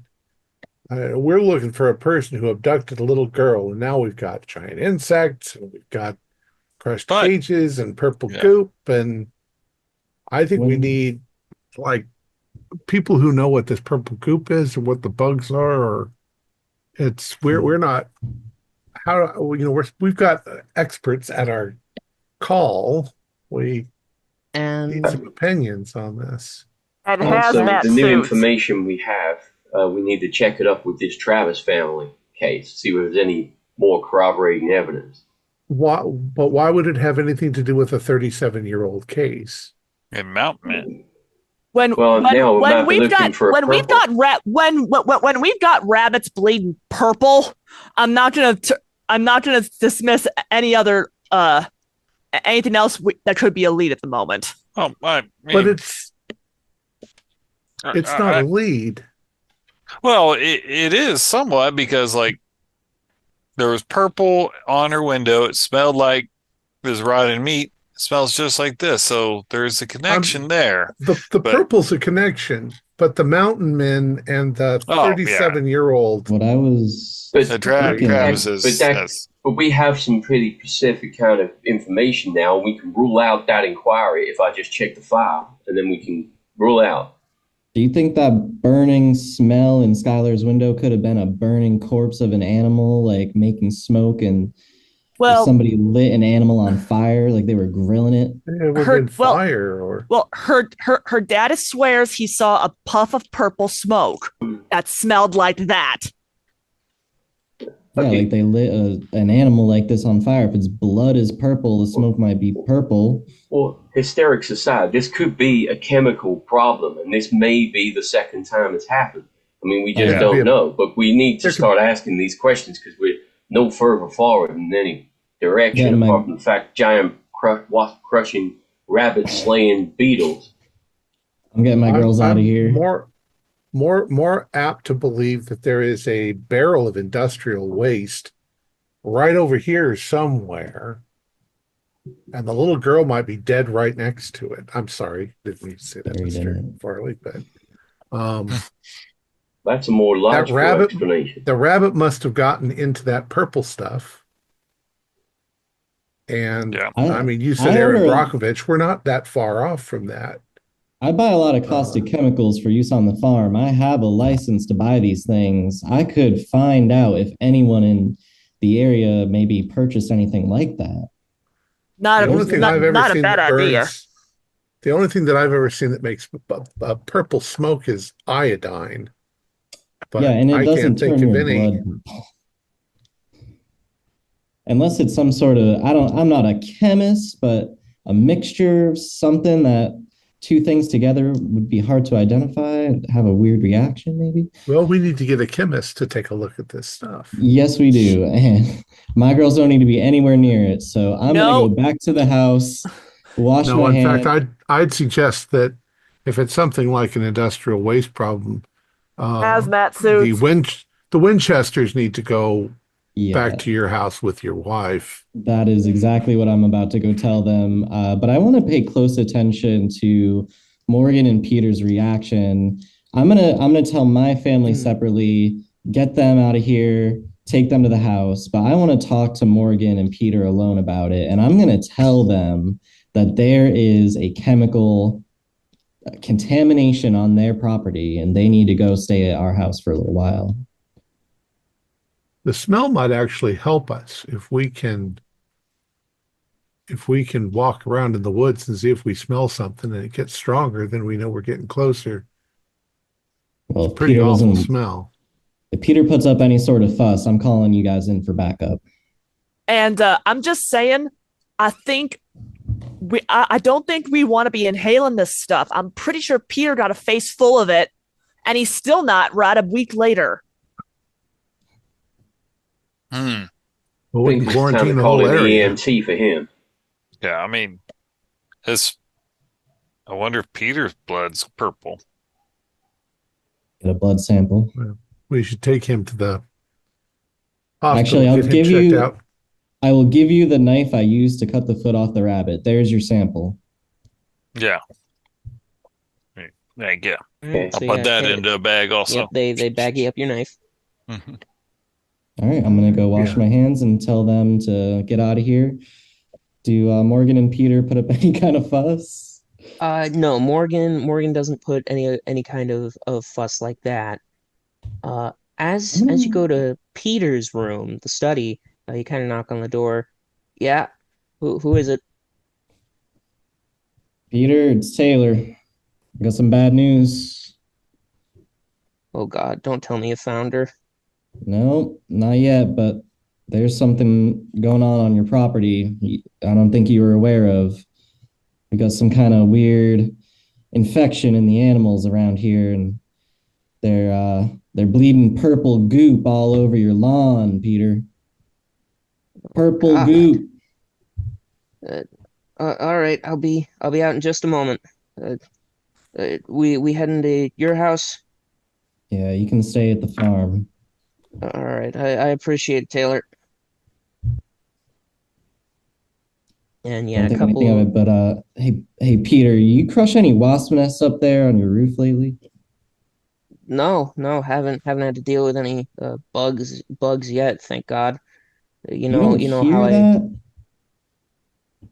hear what? The buzzing? That doesn't bother you? Now that you mention it, yeah, there have been a lot of bugs out, haven't there? Been a lot of bugs. You seen any bugs around here, Peter? Yeah, good few. Yeah, it's just been almost everywhere I go. It's been flies or beetles or just the whole menagerie. On second thought, why don't you stay at a hotel for the week, Peter? You're not going to the farm. Your wife can stay there. I'm gonna put you up in a nice hotel, Peter. He needs to go to the hospital. Yeah, you're going to a nice hotel, white walls and plastic sheets. I think the police are going to want to have a talk with you, Peter, about possibly that smoke you smelled. Well, they already. Well, no, that was the journalist. Yeah, unfortunately, I just caught a rabbit out there, and his blood is fucking purple. So whatever you smelled is biological. Oh God! Do you think I got infected by something? Yes, I do. Oh Jesus! You're gonna have to go take some blood tests, Peter. No, I don't want you giving them any trouble. I'll just stay in here so I don't contaminate everybody. It's all right. They know what to do. They are their professionals. They got this all under control, Peter. All right, Taylor. Squad. They're suiting up. So I'm just gonna stay in here until they call for me. All right. Is there anything you need? You got any medication you need? Anything like that? No. I got everything in here. This is where I keep my things. All right. I'm gonna go wash my hands, but I'm gonna pay attention to what he's doing. All right. Yeah. Go ahead and give me a listen roll. That is a fail. Yep. You the sound of water and scrubbing of soap is pretty much all you hear. And I think at this point everybody else has kind of come round to the house. Mm-hmm. Miss Farley, their kids, and Morgan have all gotten into the sedan, ready to head on out back to the farm. At this point, it's sort of around 1, maybe 2 o'clock. Sun is just starting to go past the middle of the horizon. Okay. Now, is this the real mountainous area where, like, the sun starts setting pretty early because it goes Yeah, behind the sun. mountains? Okay, Mhm. so we'll You'll start getting. probably have another 4, maybe 5 hours of daylight left. Be dark by 8. So we need to get some chemical people and some hazmat people out here to make sure there's not some sort of industrial. Do you want me to call that up, Silas? I'll go. Yeah. Okay, I'll go back to the car and So how quickly use they my can get radio. out here. Yeah, you Uh, Hendershot, you head over to your cruiser and you radio in, and Yeah. you get the sheriff, Sheriff DeWitt. Hendershot, this is DeWitt. What do you got for me? Roger that, DeWitt. We got a strange incident down here at the Winchester house. We got possibly a chemical hazchem situation. We wondered where we could get the team en route to us, and also get some ENTs en route, because got one guy here. You might be aware of him, not Morgan, Peter Winchester. We believe he's inhaled some of this toxic chemicals, and we need to get him checked out. But that would be really good. I see. DeWitt, right. did you work on? I remember the Travis family case back in 88. 88. Not me personally, no, but my father worked that case. My apologies. Yeah, you must look Nah. more mature for your age. But do you remember anything in that file about purple substances, gas, foul smells? No, original report simply says when they arrived at the scene, house was completely trashed. Furniture moved every which way. House was left in a complete mess. Family was nowhere to be found. Yeah, that would indicate some kind of home invasion. But any this may sound a little crazy, but any indication in that report about increased insect activity, maybe linked to the has chemicals that we got here? None that I know of in the report, but then again, the police department doesn't really count each bug on every windshield, Hendershot. I appreciate that, Sheriff. I really do. But if you could get the hazcam en route and get some EMTs for Mr. Winchester, I'd be much obliged. Thank you very much.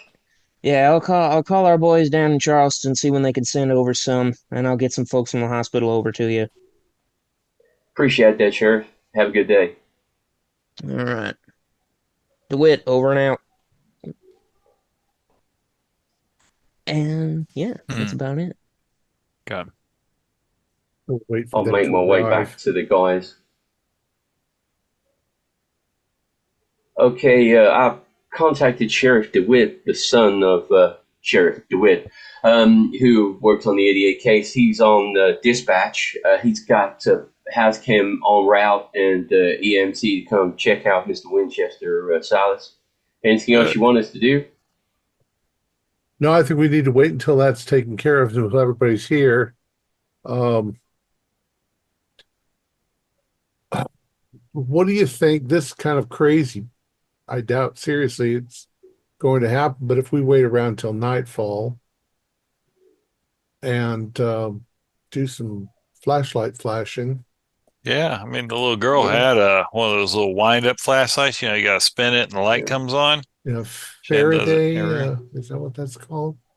Something like that. You got me, Sergeant. I just No, you spin it and it powers it on. Yeah. But I got my I got mine. mag light. I got my mag light.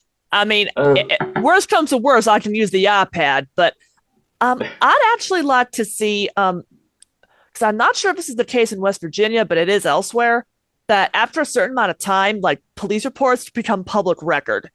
So is it possible, since it's this old, I could possibly pull up the police report from the 88 case? Yeah, you go to try and find it, and it's not on public record. Even for a case this old? Probably just hadn't been scanned in. It would have been all handwritten, typed and stuff. That'll be on microfiche, Miss McPherson. Mr. Farley, I wonder if I could have a word with you when you got a few minutes. All right. I'm gonna probably then, if it's on microfiche, I'm gonna want to probably head to the station and look at that myself, or rather, Ellie is. Drying my hands, and I'll go over with Mr. Hendershot, officer. Taylor, I'm sorry to bother you. I know you got a lot on your mind. You said you've been setting out traps and going up and down here for the last few days. Have you had any trail cams put in with that tree line, or have you got access to some trail cams? We could maybe rig that up tonight. No trouble. I got cameras for the farm. I can go across town and pick them up. That'd be much appreciated, Mr. Farley. If I can speak candidly, officer, we need to find that girl before it gets dark in these woods. I'm sure you are very well familiar with some of these stories about mysterious things up on the Appalachian trails, like Mothmen and all these. Look, Peter was saying that he's been hearing insects everywhere he goes. Insects. Just like the one with the shell and the tree and that big footprint, unless somebody's playing tricks on us and trying to make us pretend. I'm starting to think I understand what you're saying. Mothman. I understand what you're saying, Taylor, but we can't let ourselves get ahead of ourselves. We need to concentrate on the facts. Silas is right. I mean, yeah, it's freaky. It's very icky. It's very odd. It doesn't sit well with me. This is beyond anything I've ever seen. But I think we should keep it in mind, but we need to follow the evidence. I'm going to get those trail cams. I'm going to get my hunting rifle and my dog. And I got a backhoe that I'm going to have one of my farm hands come bring over here, because if there's animals bleeding purple, I just have a hunch. Yeah, Taylor, as you're kind of saying this stuff out loud, go ahead, give me an idea roll. My ideas are going underground at the moment. I'm very stupid though, so that's 40. I'll spend 7 luck to pass, I guess. All right. As you're kind of thinking of what equipment you could bring to kind of stake out the woods, you realize you don't have to go as far for trail cams as you think, because you lent some to Wilson a couple weeks ago while he was tracking a bighorn buck. So if you just head on over to his house, he could get you some cameras in half the time it would take for you to get to your barn. Okay. Well, I'll let the officers know where his address is and suggest they go pick them up from him. I'll give him another call. I'm going to go get my gun and my dog anyway, and I'll meet him back here. All right. Yeah, I'll go get some trail cams. You want to ride with me? Yeah, I'll go. I'd like to go back to the police station and look up that police report, but I'm gonna need I do have my own car, but I don't know if I left it at the station or not. I'll say you all brought your own cars. All right. I'm gonna head back to the station and look up that police report just so we can rule this out. All right. Jesus, she's obsessed with that case. So, like a dog with a bone. Yeah. She's a Reporter. journalist. She's a journalist. So Silas, where are you going to be going in all this? Well, I'm probably going to organize the EMTs and the hazmat people So you'll when they stay at get here. the Winchester residence. I'll stay at the house. Yeah. Alrighty. So, just so I have this right, Taylor, you're heading off to your farm. Ellie, you're going back to the precinct. Jimmy and Brad are heading over to Winston Smith's house, and Silas is staying put. All right. We'll go ahead and start with Taylor. So, Taylor, you're driving your way down to the farm, and you make it there, no issue. You see that your sheep are roaming around their little feeding pen. They're all, munching on some grass, enjoying the sunshine while it's out. And you head on inside. You grab your hunting rifle, you grab whatever other equipment you might need. Got my And dog Argus, a big hunting dog. yeah, he sort of gives you a little bark as you come on in, gives you a good sniff. I'm gonna call up one of the guys that I hire sometimes for work and ask him if he's available to do a quick job for me to drive over my backhoe down to my sister's house. Yeah, Mr. Farley, I can do that for you. Might take a bit. Backhoe ain't exactly the fastest thing, but I can get her down there in about an hour. No rush. That's why I called you. And Charlie, don't stay around the Winston house. Get in there and leave. Alrighty, Awesome. whatever you say, boss. Some kind of gas leak. Oh, You can park the backhoe down the street. all right. Thank you.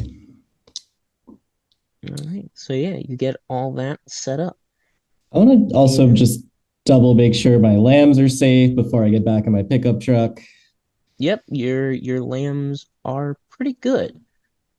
Make sure the horse is where it's supposed to be. If you Whole want, things. you can go ahead and give me a spot hidden, kind of while you're going around the horse. I'm really on edge, so I'm walking Argus around the perimeter, and I'll spend one to get a hard success. All right.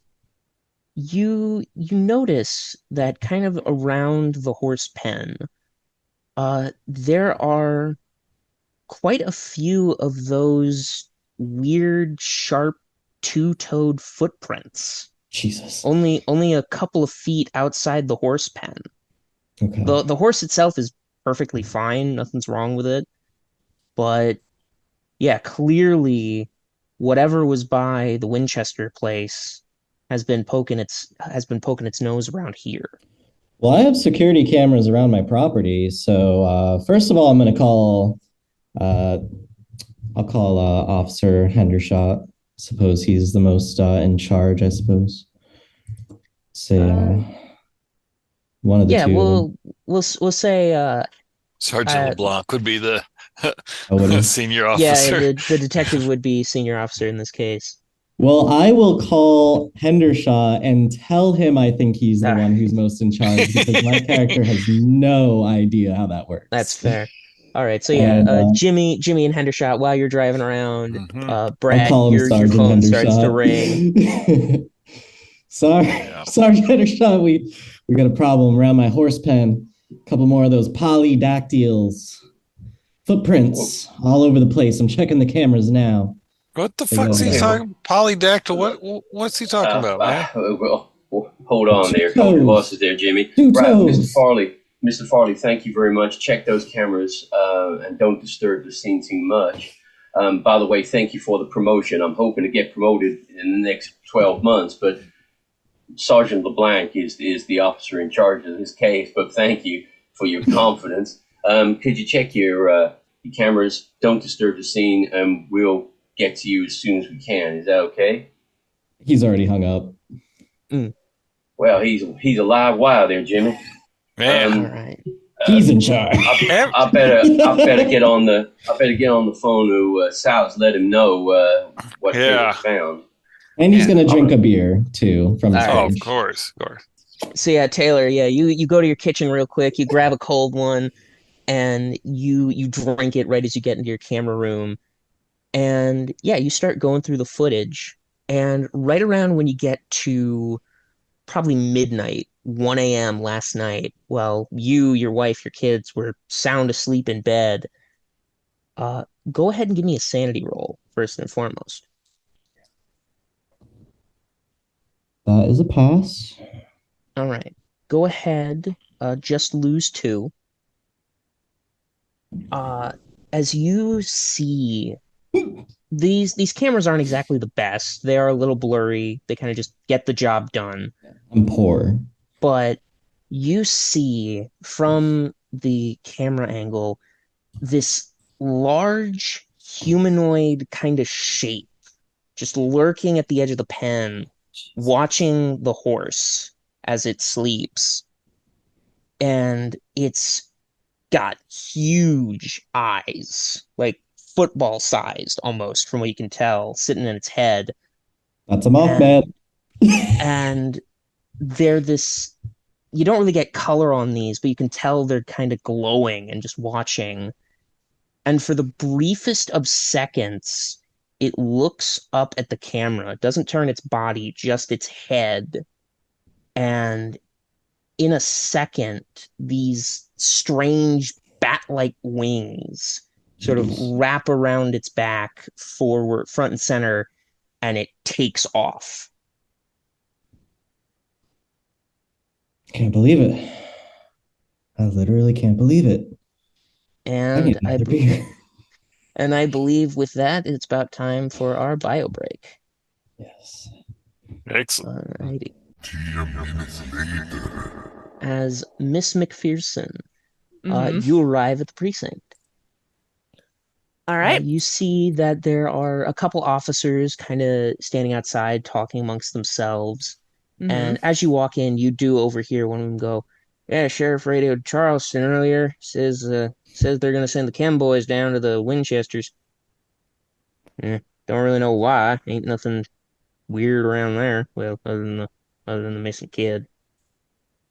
I'm gonna keep that to myself because I don't want to freak these poor uniforms out. So I'm just gonna head in, find the receptionist, and just ask, excuse me, I'm with the squad looking for little Skyler Winchester. Can I bother you to look into your archives, specifically the microfiche? There's an old police report I'd like to see. Oh, of course, darling. What's the name of the case? It was the Travis family from '88. Travis family, Travis. Ah, here we are. Travis family disappearance. Well, the case went cold quite a while ago, man. Not sure how much you'll get from this, finding that poor Winchester girl. I know, but there's something I need to rule out, but that's why I need to see this. Alrighty. Well, have at it. All right, so I settle myself down in front of the microfiche machine, turn the dial to get this reel going.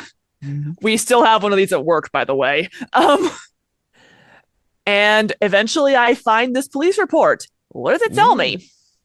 It tells you that around midnight of September 7th, 1988, the police were called due to a noise disturbance at the Travis home, which was not too far from the Winchester estate, only about a mile or so away. So still facing kind of that same tree line. All right. When police arrived, they found the door completely swung open, partially broken off one of its hinges. The house inside was a complete mess. Furniture and personal belongings had been scattered to the winds, light fixtures completely shattered, and even some what appeared to be claw-like markings in some of the furniture and puncture wounds. But they found no blood. They found no like torn clothing or anything like that.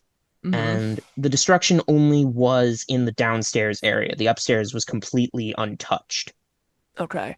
So it seems Uh, like they're taken completely by surprise, and the whole family was taken from there. hmm. Okay. I scrolled down a little bit further to find the report for when they found the parents. Yeah, you find that report, and that report uh, in details the state the bodies were found in.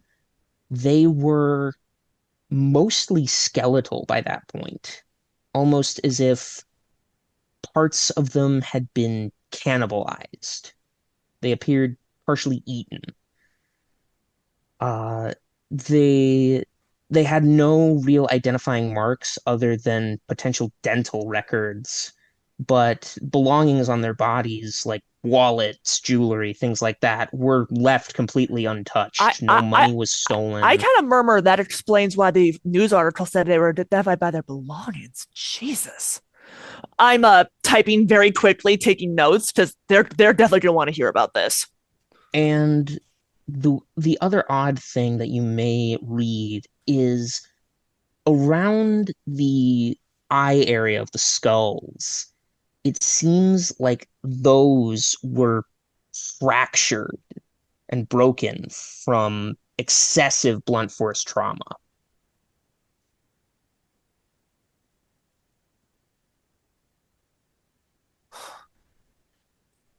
I make a note in my like notepad, like iPad. If this is what happened to the parents, what did this thing do to the kids?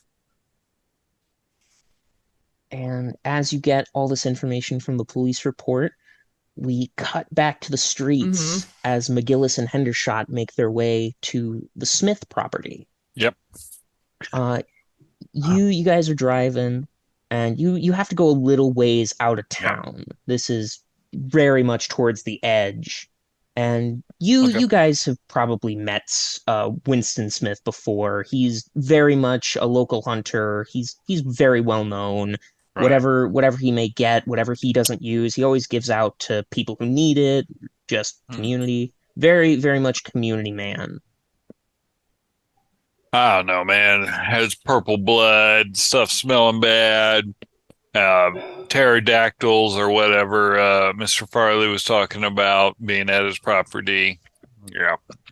I mean, for sure, Jimmy. I mean, it's way out there, but I mean, Yeah. Farley hasn't slept in days. I mean, but Yeah. I can't deny. I mean, there's some strange shit going on around here, but hopefully we'll be able to straighten this out. There's got to be a logical explanation behind this. Exactly. I think the sergeant's on to something. It's a bear that's like maybe gone rabid or something like that, and that's why it started messing with it. I don't know where the lights were coming from, but you know, I mean, it could be anything. I mean, we've seen bears out here before, and big old things. You know, I wouldn't want to be on the wrong end of one. no, But hopefully Winston can shed some light on this. get some I don't know, trail man. cams. I don't know. Yeah. Yeah, you guys arrive at Pull the up. house. Hmm. It's this it's a very large kind of log cabin. It's kind of a smaller hunting lodge type of building. Uh, you see his car is kind of parked near the front of the house. Hmm. Uh, and all seems kind of quiet. No lights on, nothing like that. Are there like other buildings like a barn or anything, or is it just really the There log is cabin? there is a small kind of shed near the back where he may store Okay. some things, but Okay, no gotcha. other major buildings. Okay, yeah. Well, it's strange now to hear his dogs barking. Let's go in and see what the man Yeah. says. I'll go up there and kind of, knock, knock, knock. Hey, Mr. Smith, it's Jimmy. Winston, it's Jimmy. And you get no response. But go ahead and give me a listen roll. Okay. Do you want both of us to do that? Yeah, both of you can. Yeah, I didn't put any points in listen, fail. Mhm. 0, 1. All right. Nice. Uh, McGillis, you don't really hear a whole lot. Your allergies are still kind of acting up. Your ears are a Yeah, little yeah, clogged. yeah. Hendershot, as you step up to the door, and once Jimmy kind of finishes talking, you hear an almost kind of thunderous sound of this insectal buzz. It's just coming everywhere in this house. The door is dampening it a little bit, but it sounds like there's just swarms and swarms of something in there. I'm going to look through the window. Jimmy, you hear that? And No? as you look through the window, suddenly at blinding speed, a bug slams into it and splats. And I'll have you make a sanity roll seeing that, because the seconds before that was no bug you've ever seen. Just take 1 point of sanity loss if you succeeded. But as it does, you see that same kind of purplish ichor from where it. Mm. Jimmy, we got a situation here. Oh, yeah? Oh, what you got? What you got, man? Oh, the You seen that? purple shit. You seen that shit? Yeah. And they're all contained in there. I ain't kicking down this door, man. No way. No, sir. I'm going to search around. You can come with me around the back, do a patrol, Yeah. see Winston. If he's in there, he ain't in there no more. Let's do it. As Okay. you guys kind of go around the sides of the property, make me spot hidden rolls. Okay. God dang, bad dice tonight. 89. Fail. Regular success. Swipe Brad, as you guys are walking, you suddenly grab Jimmy by the back of the collar and pull him back. He was right about to step on a bear trap, armed. Whoa there, Jimmy. Damn. What, he's got a bear trap right around his house? And as you guys get a better look, sort of all around the perimeter walls of this house, there are just traps scattered around. Bear traps, snare traps, things hooked up to glass bottles. Hmm. Okay. Are any of them tripped? No. Huh. Man, what the heck was... It looks like Winston was digging in. Yeah. He would. he's ready. I would use the term bugging in, but that would be very inappropriate right about now. Yeah. I mean, Are there any signs? Can I track any tracks? Can I see any any human footprints? Not that Y-shaped shit. Yeah, go ahead and give me a tracking roll or spot hidden. watch out for that those traps, man. I'll say I did a tracking roll and I failed All right. because you spotted. I'm not gonna. Yeah. So yeah, you're not able to find any prints around here, and your search kind of takes you towards the back of the house. You're at the back now, and basically behind this house, as far as you can see, it is just dense forest. Like you can only see about 10 feet into the tree line before it's just dark and green. Jimmy, what'd you say? What'd you say we call the others and let them know what the situation is here before we all get legs chopped off by some bear trap? Let's. The main Is thing the that shed? catches your Oh, eye sorry. is that on the back of the house where a window is, the glass has been completely shattered from outside in. Oh, from outside in. So there's glass on Inside the the ground. house. From Inside. outside. Oh, sorry. Okay, I gotcha. Yeah, it's like someone bashed it from outside going inward. I'm gonna look in that shattered window into the Go house. ahead and give me a sanity roll. Am I like, oh, thanks. Yeah, especially if you're shining your light, get a better view. Oh, yeah. We get a good view. Oh, 0.6. All right. That's a pass. Go ahead, give me a D4 sanity. Oh, God. As you see kind of slumped against the wall leading towards a door leading to the rest of the house in Mr. Smith's bedroom is Mr. Smith himself. He has blood streaming from his neck down his shirt. he has one hand on his hunting rifle that is armed. You see the safety is off. He looks like he was pointing at the door. Like basically he took up like a crouching position at the door, gun aimed, and then someone came in through the window and has killed him. Okay. And there's not an outer door into that room. No, it's basically just a door leading to the rest of the house and this window, Okay. which is kind of higher up. This window's about maybe 4 or 5 feet off the ground. Right. Mm-hmm.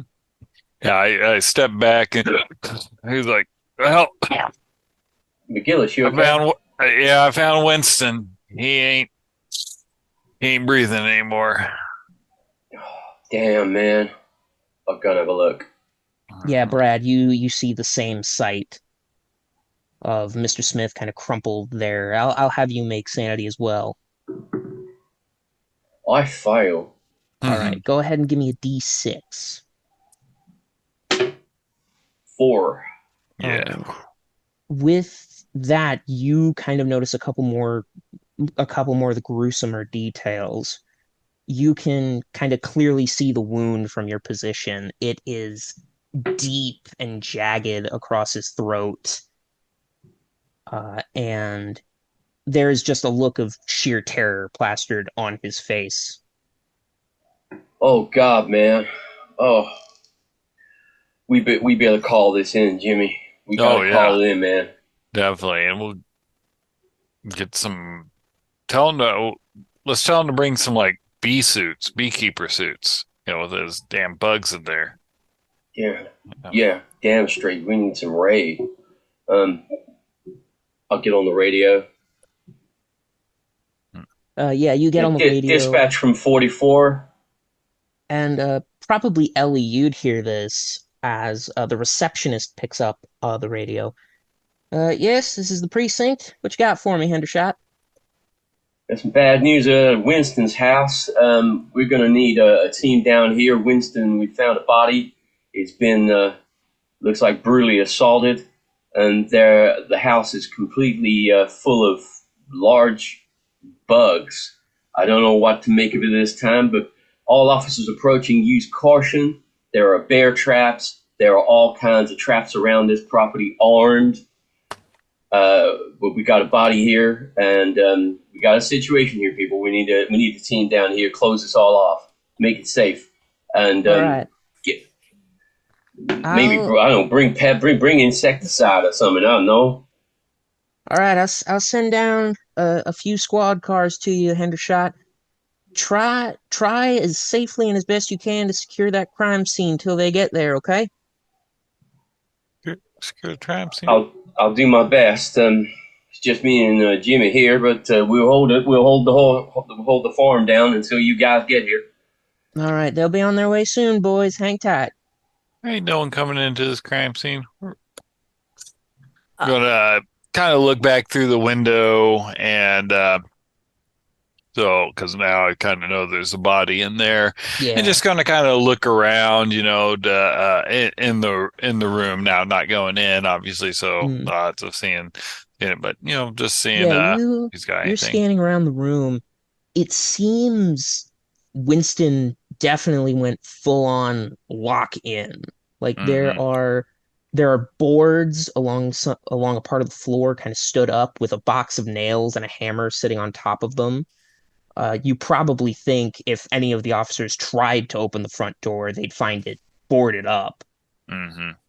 And you see that, he's had his a few boxes of rifle rounds sitting on a little writing desk that he's kept by the window, and sitting next to these boxes of bullets. You see his journal kind of opened up to a page, and you could probably reach in your arm and grab it through the window. Okay. I'm going to, before I do that, I'm going to go get something to kind of put on the sill. That way, if I slip, I'm not going to drag across jagged glass into my underarm and everything. Yeah, you can put over a little bit of tarp or something. Yeah. Mm-hmm. Here's a pair of gloves, Jimmy. You might need those. Oh, thank you. Thank you. Mm. Thank you, Brad. So yeah, you lay the gloves across and you reach inside and grab the journal. October 8th, 2024. I know what I saw. I'll never forget it. Those eyes staring at me from behind the tree line. I took a shot at it and the thing didn't even flinch. It flew into the dark and I could hear footsteps coming towards me. Ran as fast as I could back home. Had to leave my rifle behind to move fast enough. I don't know who was out there with that monster. I don't think they saw me. I'm not giving them the chance to find me. I'm staying inside. The next person who comes into my house is a dead man. They're not getting me. Whoever they are, they aren't getting me. Hmm. And Was that the is uh was the 8th, Brad? Was that the day that Skyler went missing? I Or think you're Keeper? right. hmm Okay, that yeah. is the same night Skylar went missing. And you do know that he was a part of Mr. Farley's initial search party, made up of mostly Hmm. local volunteers. Hmm. I don't know what to make of that, Jimmy. Maybe Winston found something that he wasn't supposed to find, and they followed him here. Well, you got them people cooking meth up in the mountains and stuff. They wouldn't want to be found, and I want to think about what you and Taylor have been talking about, that pterodactyl coming down and getting him or whatever. So, Hey, I didn't talk about no pterodactyl, man. Um, wait, well, I thought I I don't was know what to waiting. do. I mean, Winston was a pretty sound guy. I mean, he was. Why didn't he call? Maybe that's real. Maybe he left his phone. Yeah, who knows? Hmm. We'll let Sergeant LeBlanc know that. Let's call him up. Let him know too. Well, He's out there. hopefully he heard the transmission, but I will give him a Oh, good call. boy. Yeah. Hmm. Yeah, as you do give Silas a radio, Silas, you did hear that initial call from Hendershot toward to the precinct.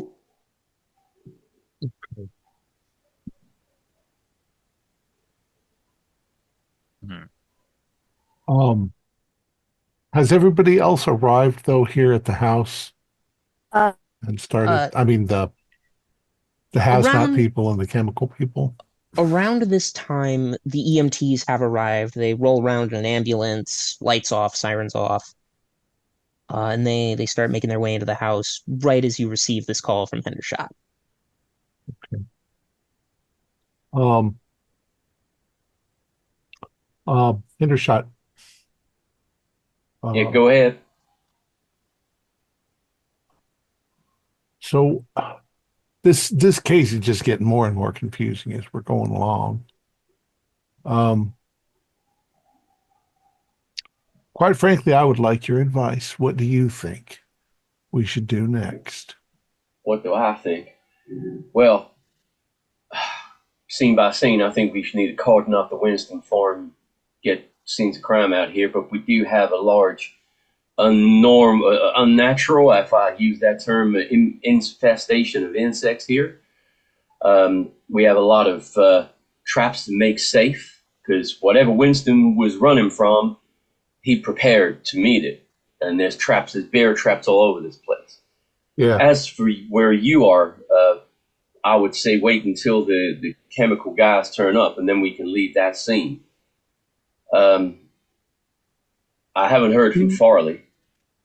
These look like normal bugs inside the house, or No, sir. They look like very large bugs that contain purple goo, and I know you huh. didn't want to hear that. Yeah, this is bizarre. I'm I'll be wondering, honest with you. yeah. No, I'm as Oh, confused as you are about this. I mean, but I'll be honest with you. uh, um, GM, is there a local university or college?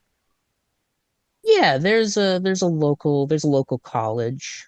Probably probably not one too big or expansive, but it's good enough place. Got a good selection of Okay. books, a couple lab facilities. A What good day of the geology week is it right department. now? It is, we'll say it's a Thursday. It's a Thursday. I'm going to make a call. Brad, I'll get back to you. I'm going to make a call over to the university and see if I can find a entomologist to go out there and join you and see if he can figure out what kind of bug this is. For all we'll know, it is just like the purple-blooded June bug, and It could be some kind of weird knows? cicada that comes up once every 20 years. But Yeah. I mean, that's a good shot, Silas. We'll stand by and wait for your call. Okay. Yeah. Before you call the university, I call you, Silas. Okay. Oh, Silas. Miss McPherson. Yes, Detective LeBlanc. I'm at the precinct. I just pulled up that police report from the Travis case. You're not going to believe this. The Travis parents were eaten. What do you mean they were eaten? I mean, they were eaten. They were found nearly skeletonized after 2 weeks, when that is not possible. That's why they were only able to ID them from their belongings. And it looks like when they were all taken, it was a home invasion. Like the whole place, the living room was turned upside down. But the reports also mentioned claw marks, puncture marks. I really think that whatever this is, it's been around a while. But here's the thing that I've been wanting to know. The adults were eaten. What happened to the kids? Well, I don't know. We'll never find that out because it was 37 years ago. But bring the files with you. It's microfiche, so I took notes. Well, can you just copy them? Print them out? I'll have to see. This machine's a little old, but I might be able to. All right. While See the if you two of print you them out. while you guys are on the phone, Ellie, do you think you would have given me your phone number at any point? Because I want to send you some screenshots to your We phone. probably all have each other's contacts. Yeah, Yeah. that's You what we all probably do. exchanged Yeah. information, yeah. So while you guys are live on the line with each other, you get like 3 screenshots and just the sentence from my security cameras, and it's 3 screens of the Mothman taking off into the sky. Yeah, it's Oh. it's almost kind of like a slideshow. You get like 2 things of the creature looking up, and then just a flash of black as it flies. I send them to Silas. I just got these from Taylor. I think I know what was ate that? them. That's our bug. A big ass bug. There's no such thing as a big ass bug. Well, then please Bugs. tell the security cams that. It's a man in a costume. It's got to be a man in a costume. I mean, for crying out loud, bugs just can't get big. I mean, there is some folklore out there. If we were talking about it before, Folklore's not real. where do you think Folklore. Mothman might have come from? From somebody's imagination and somebody dressing up in a costume for Halloween. Halloween's only a few days away anyway. This is preposterous. Bring the files with you. We'll all get back together again and talk this out. I assume you're all right. coming back here because we were going to do our little flashlight thing tonight. Uh, Yeah, once the crime scene gets here, we'll. right. Yeah. I don't know Although how to. I would also highly advise us to wear hazmat suits because I really don't want us exposed to whatever that purple stuff is. I don't know how to copy my security camera footage, so I'm gonna record the recording with my Samsung. Yeah, you record the recording. It was It's already really kind of grainy. it was already kind of grainy and choppy before. It's barely Really bad. recognizable. This is 2024. Doesn't all of this just go on to the Cloud. cloud. What kind of The systems are expensive? yeah, I'm the poor. I'm super security poor. yeah, the security cameras on the Farley farm are not very good. And this isn't New York. Mm, All right. So once I'm off the phone with them, I will call the university and see if I can get a okay. hold of an entomologist. All right. Yeah, you dial in the number for the university. Hello, Brookhaven University. Oh, yes, this is Detective Silas LeBlanc with the police department.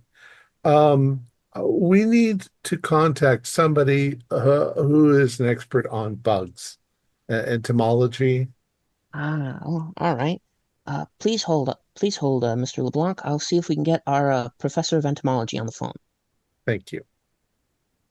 And while you're kind of waiting, the Listening EMTs to start to come on in, and they ask you, you said you needed somebody. Oh, yeah, there's a man inside. He may have inhaled some substance. We don't know what it is. He described it as a purple cloud. Um, Gotcha. Narcotic exposure. All right, we'll get him taken care of, Detective. all right, thank you. And yeah, you get the phone back up. Unfortunately, Mr. LeBlanc, our professor of entomology has called out sick today. Uh, Can you give me unfortunately, his we home do. phone number? Unfortunately, has not turned that in yet. I deeply apologize. He is a little new. But we can get you his address. Okay, please. Uh, yeah, and they give you the address. And as you're kind of looking at it, you realize it's also not too far from the Winchester estate. It's probably only Uh, a couple of streets down, but in a much more forested part of the town, like bordering on the edge of the woods. 435 Mothman Avenue.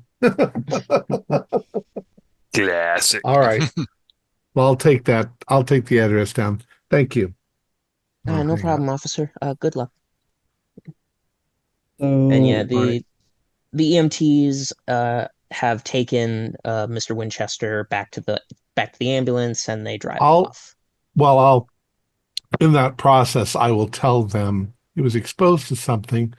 We've seen a number of animals in the woods that also have been exposed, and it seems to cause a discoloration of their blood. Yeah, Uh, sheriff told us he contacted those chem guys from Charleston. Did he not radio you? uh, did he? No. No. No, he hasn't, but that's fine. What I'm telling you is that there may be a toxicity to the blood itself, so be careful. All right. You'll need to draw blood, but be careful with it. And I guess just to let you know, since the sheriff didn't get you the memo, those chem guys from Charleston are going to be delayed severely. Apparently, something big went down there. It's going to be at least a couple of days before they show. All right. All right. Then we'll have to quarantine this. That's fine. That's fine. All right. We'll be sure to send some other people down. Make sure we get this quarantined right. In that case, I might then turn around and call the sheriff's office.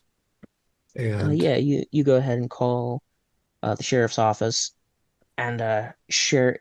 You don't get an answer. It just goes to voicemail. really, Hello. Mm. Hello, you've reached Sheriff DeWitt of Brookhaven PD. Unfortunately, I am away from the phone at the moment. Please leave your name and number, and I will get back to you as soon as I can. Thank you. you're the secretary. Uh, that's fine.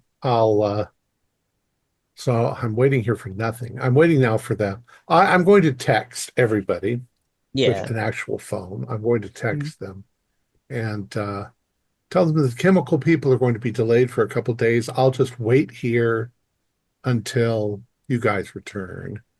Entomology professor is not available currently. Um, I'll see what I can do about him, but you know, uh, uh, come back here when you guys are ready. Text me when you're on your way back. Uh, if I look up on my map, my Google map, hmm how far away is the entomologist's house? Is it walking distance? Is it Yeah, it says it would only be about a 10-minute walk getting there, so not too far. Then I'll take my car. All right. I'm lazy. So yeah, you leave the Winchester house and start driving down the street towards the entomology professor's house. And I'm also gonna contact Brad again and mm, ask him if you can round up some police tape so we can quarantine this area off ourselves.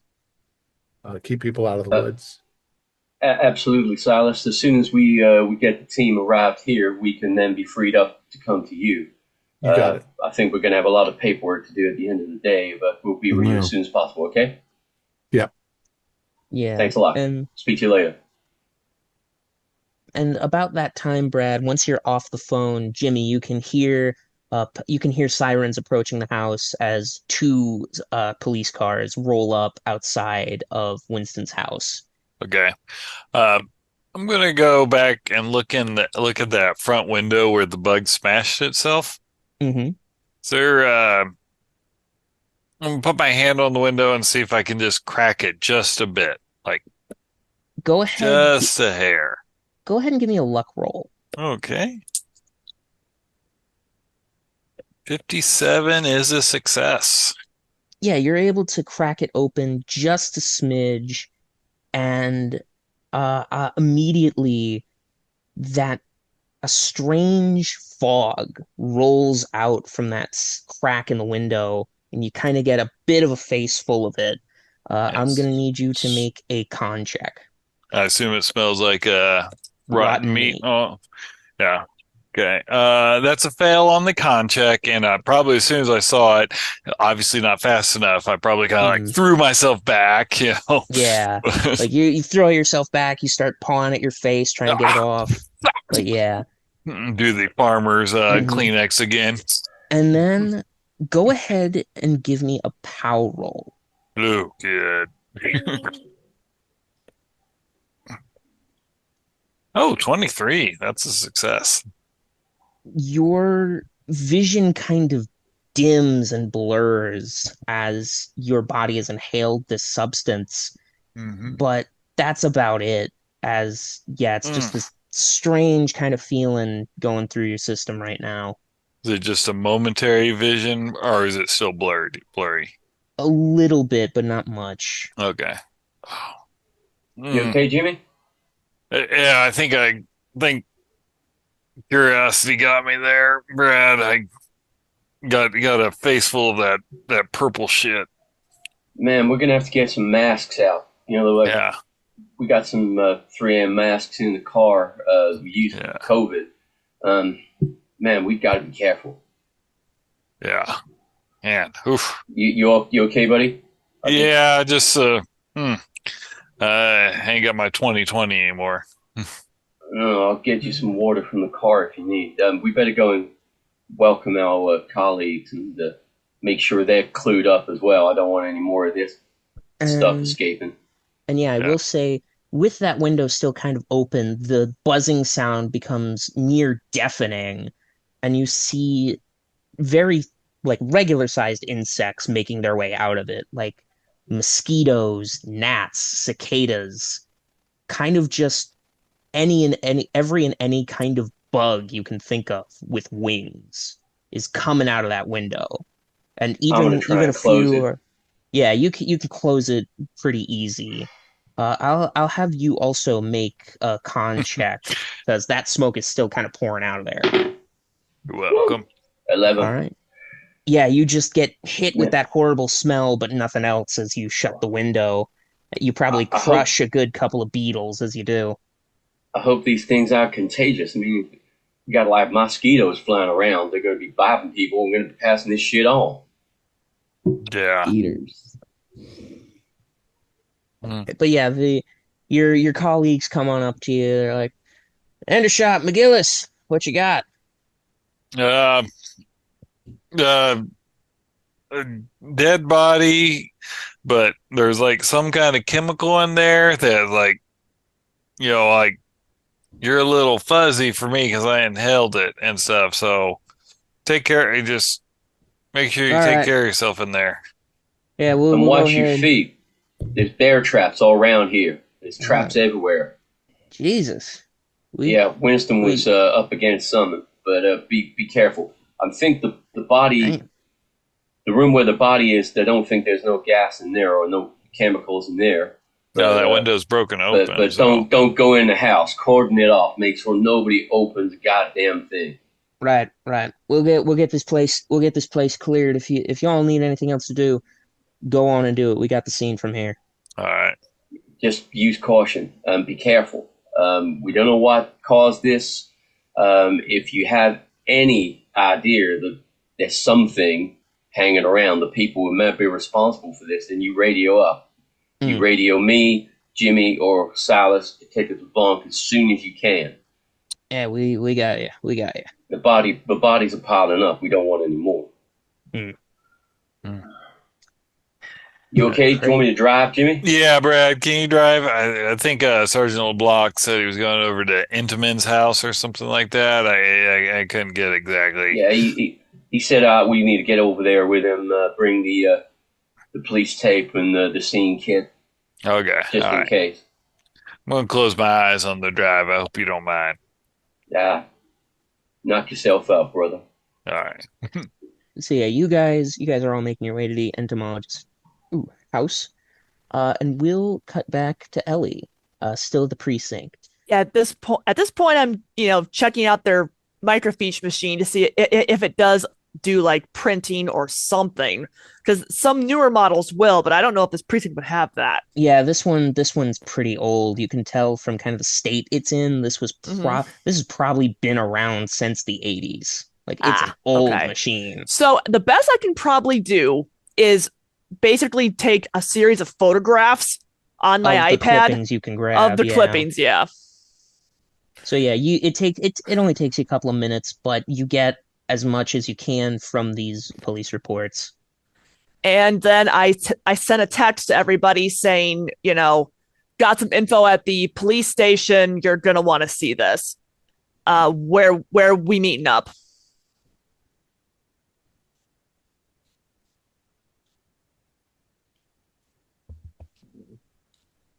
Winchester House. Gotcha. On my way. All right.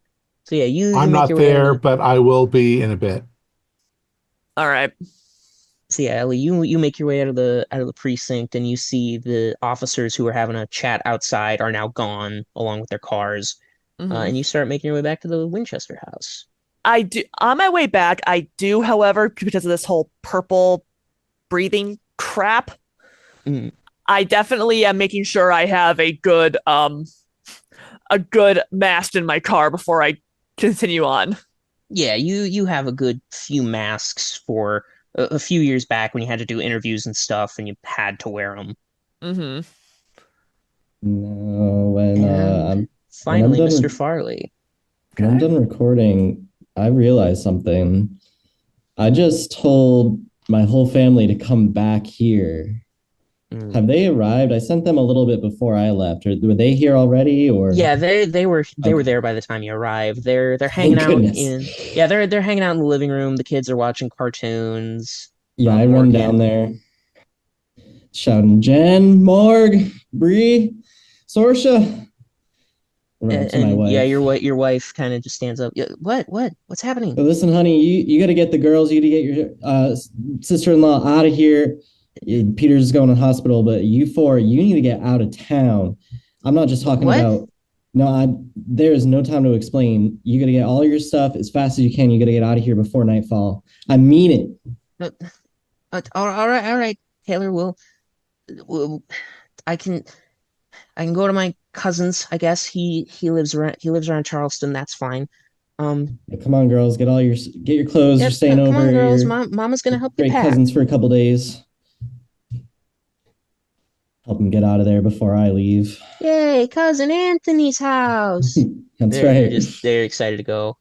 Yeah, stay indoors at Cousin Anthony's. Lock the windows. All right, so yeah, you get them packed up and ready to go in like a couple of minutes. It's easy enough. Yeah, if Jenna asks me what's going on, I'm just gonna tell her she doesn't need to know. It'll just freak her out. You're freaking me out right now, Taylor, honey. Yeah, well, I gotta stay behind and I gotta find Skyler.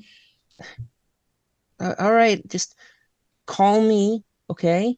I want to make sure you're safe and you're okay. And just give her a big old kiss. Tell her to be safe. Don't stop the car until you get to Cousin Anthony's. And yeah, she nods. Everybody piles on into the car, and you see the beat up sedan start rolling out. Good. Family safe. That's priority number one. Get in the pickup and start heading back towards everyone else. Yeah, about this time, we'll cut to Silas, Jimmy, and Brad. Silas, you are the first to arrive, but a couple minutes after you park, Jimmy and Brad also pull up in their squad car. Oh, I was not aware they were coming here. Oh, yeah. Sorry. I heard you mentioned it, and so we came Okay. here. Sorry about that, boss. Okay, cool. You want us to head back to the Winchester, or do you want us with you? No, you might as well be here. I shouldn't be here alone anyway, just in case something happens. But let's go see if we can talk to this fella. He's I guess he's out sick. So we'll see what that's all about. I hope he hasn't been taking his work home with him. Cockroaches and ants. oh my. Well, So yeah, I'll the three of walk you up to start the door making your way and to the door. knock on the door. And you hear from inside, just a minute, just a minute. And coming to the door, you see kind of a shorter, older man, probably in his late 50s, with balding hair and a decent beard on him. Can I help you, officers? Oh, yes, we're looking for the professor of entomology from the university. That would be I. Oh, uh, the woman on the phone seemed to indicate you were a much younger person. Oh, well, that's odd. Though it is rather flattering. How are you feeling? She said that you were out ill.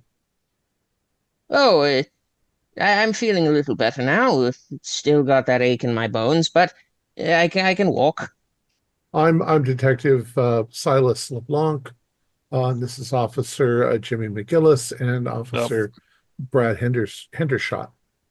Ah, I see, I see. I figured it would be. I knew it was you three, but I wanted to make sure. Right, come in, come in. Well, the reason why we're here is we have an odd situation. Yes, the An insect problem. yes. I figured it would be about that. Please come in, come in. okay. Yeah, I'll go in. Sir, what do you mean that you figured it would be about that? Well, it showed me. It? Come again? It's far easier to show rather than explain. Yeah, show me. Right, yeah. I've got my hat. Mm-hmm. So yeah, he leads the three of you inside, and you now kind of notice he is walking with the assistance of a cane. But he kind of goes towards the back room of his house, and unlike the other houses that are kind of in this neighborhood, this one, while the others have a solid barrier of just kind of empty space between the woods and their house, this one does not have that. It's practically square at the edge of the tree line. Mm-hmm. Okay. So any windows you look through, basically it's just trees, nothing but. And eventually he leads you towards kind of the back of the house, where he opens up a door, and it's clearly kind of his office space. You can smell like a little bit of probably. I don't actually know what they use in entomology to preserve bugs, but that kind of chemical scent. Usually alcohol. Yeah. And you see that this room basically is just wall to wall bug collections, with desks and papers kind of scattered about. And sitting on one of these desks is a kind of clear glass jar with a tin lid, a couple holes driven in it, and you see that there is this strange looking bug inside, kind of clung to the edge of the glass. Its thorax is sort of glowing this faint, deep purple. And he has pages and pages of notes on this thing. And next to, sort of on a separate table, he has little vials of this purple stuff, seemingly extracted from the insect. Hmm. And he points to the bug, showed me. You mean it showed you? Well, you see, this right here, and he takes one of the vials and kind of holds it up for you all to get a better look. I take a step back after my last Yeah, experience me with too. purple crap. I can't understand it quite yet. I still need to get a little bit more research in, but it has properties that enhance one's cognitive function, memory, perception, things like that. I've been. Well, we have reason to believe it's a toxic substance that's Oh, no, getting into our it's anything. environment. It's anything but. It's wonderful, fascinating. I've never felt better in my life. Why did you So call you're in sick today, sir? Well, there are some side effects. My vision sometimes goes, but the things it can show you. It showed the three of you gentlemen coming in. How do you, like, once you've been exposed, how do you see those visions? Do you close your eyes or Well, focus? they're somewhat sporadic, but you can sort of force the reaction if you were to, say, indulge. What if you've already been exposed? Well, as I said before, it could be slightly sporadic. The first thing, it happened to me the first time. I was unfortunately sprayed by the little bugger, but afterwards I found the more beneficial properties.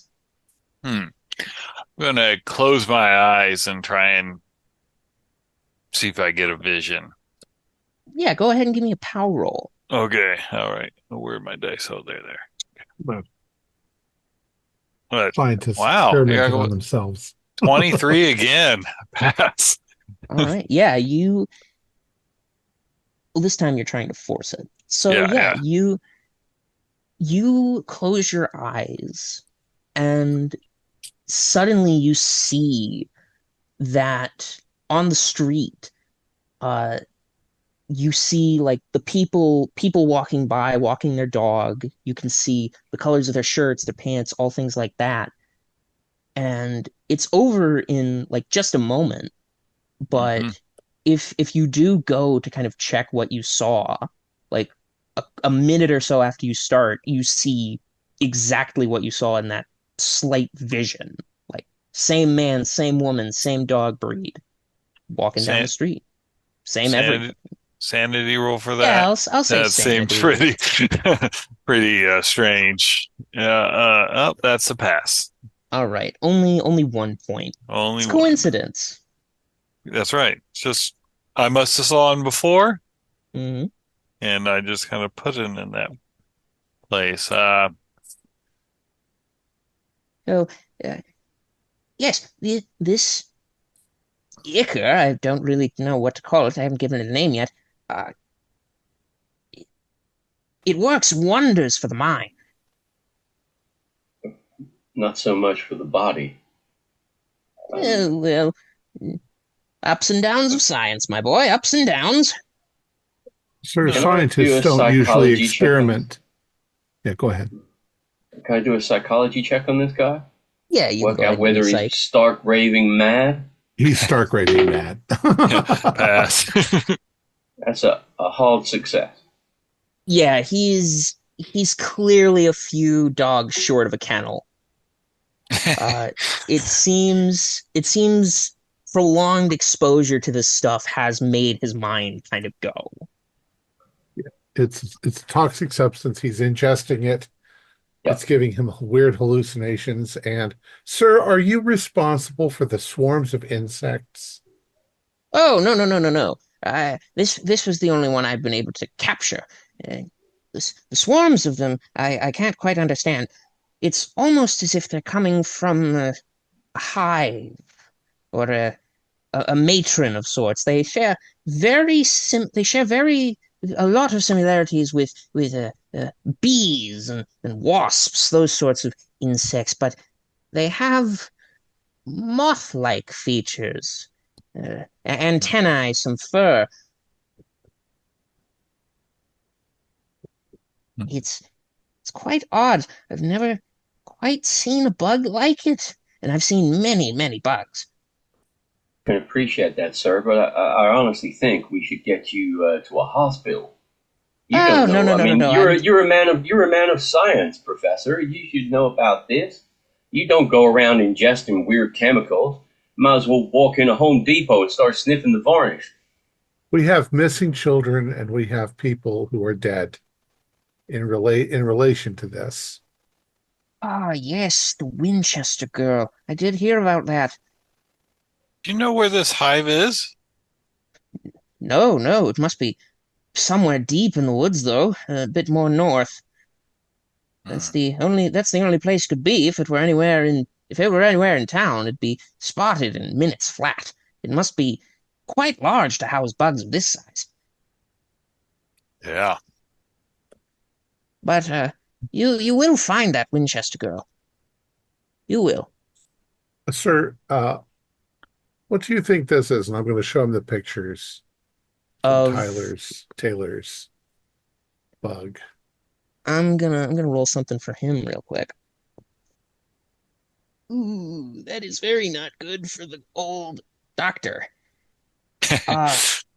As you show him the picture, his eyes kind of go wide in that sort of manic excitement you might get.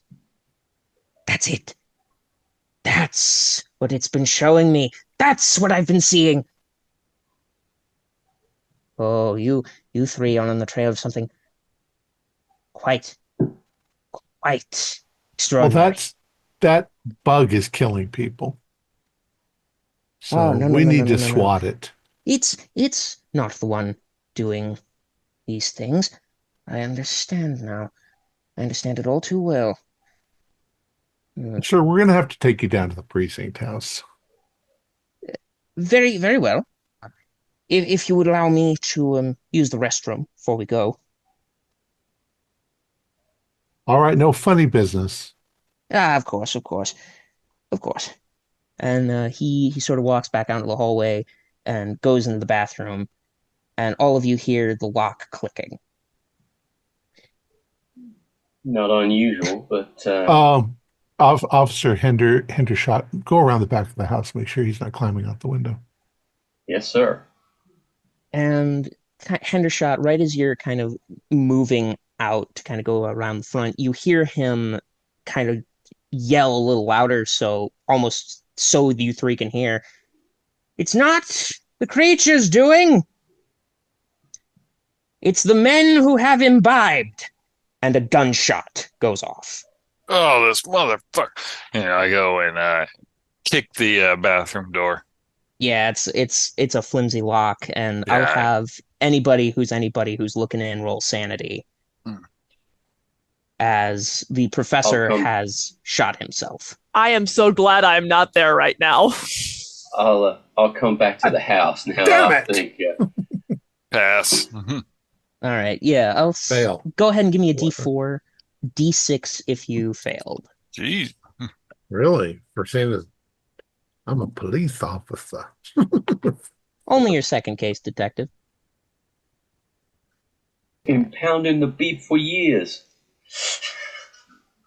Damn it. Oh, Counted what for years? Ever since you were a teenager.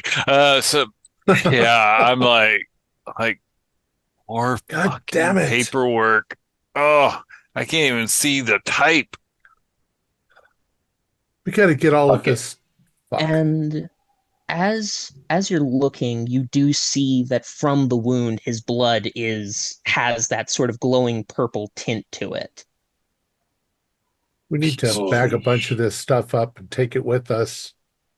I'm going to text Taylor and Ellie. Tell them what's going on. Silas, do you want me to secure that goddamn bug?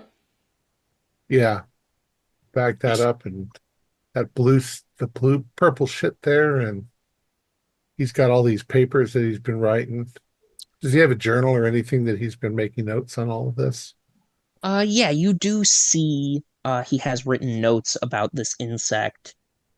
It's mostly sort of the diagrams of these insects, though, not necessarily a bunch of written out observations from what you can tell. Right. It's Bag him. yeah, you bag it all up, and you also start to notice that the bug, kind of once docile, is now just banging against the sides of the jar as quick as it can, the buzzing of its wings loud. And a couple seconds of this, it hits itself against the glass with enough force that it combusts. Take it anyway. Easy. Damn right. Like animals are suicidal, bugs are suicidal. It's like, Maybe this is About- some sort of disease. yeah, it's gotta About be. this time, it's about you guys have been out and about for a very long time. So it's getting close to sunset at this Okay. point. All right. Let's Do go. you all start making your way back to the Winchester place? Yeah, we'll Yeah. go meet Ellie and Taylor there. So yeah, all five of you reconvene back at the Winchester house. Everything is quiet. The house hasn't been touched. Taylor, you see that the backhoe that you requested one of your farmhands bring is parked on the side of the road. And there's a note attached to it saying, "Got it where you needed it, Mr. Farley. Have at it." Good man. Hold on a Well, minute. I come up with the information that I got from the police report, Mhm. but after we all fill each other in, Mm. I'm like, hold on a second. What exactly did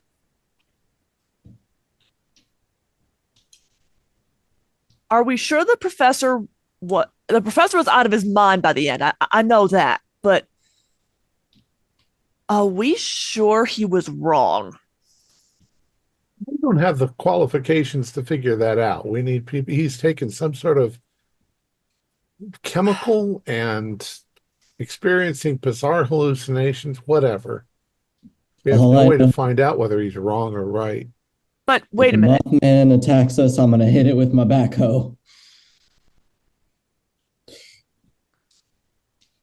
We I don't think know, there's something some ab- substance that is causing animals and insects and people to do bizarre things.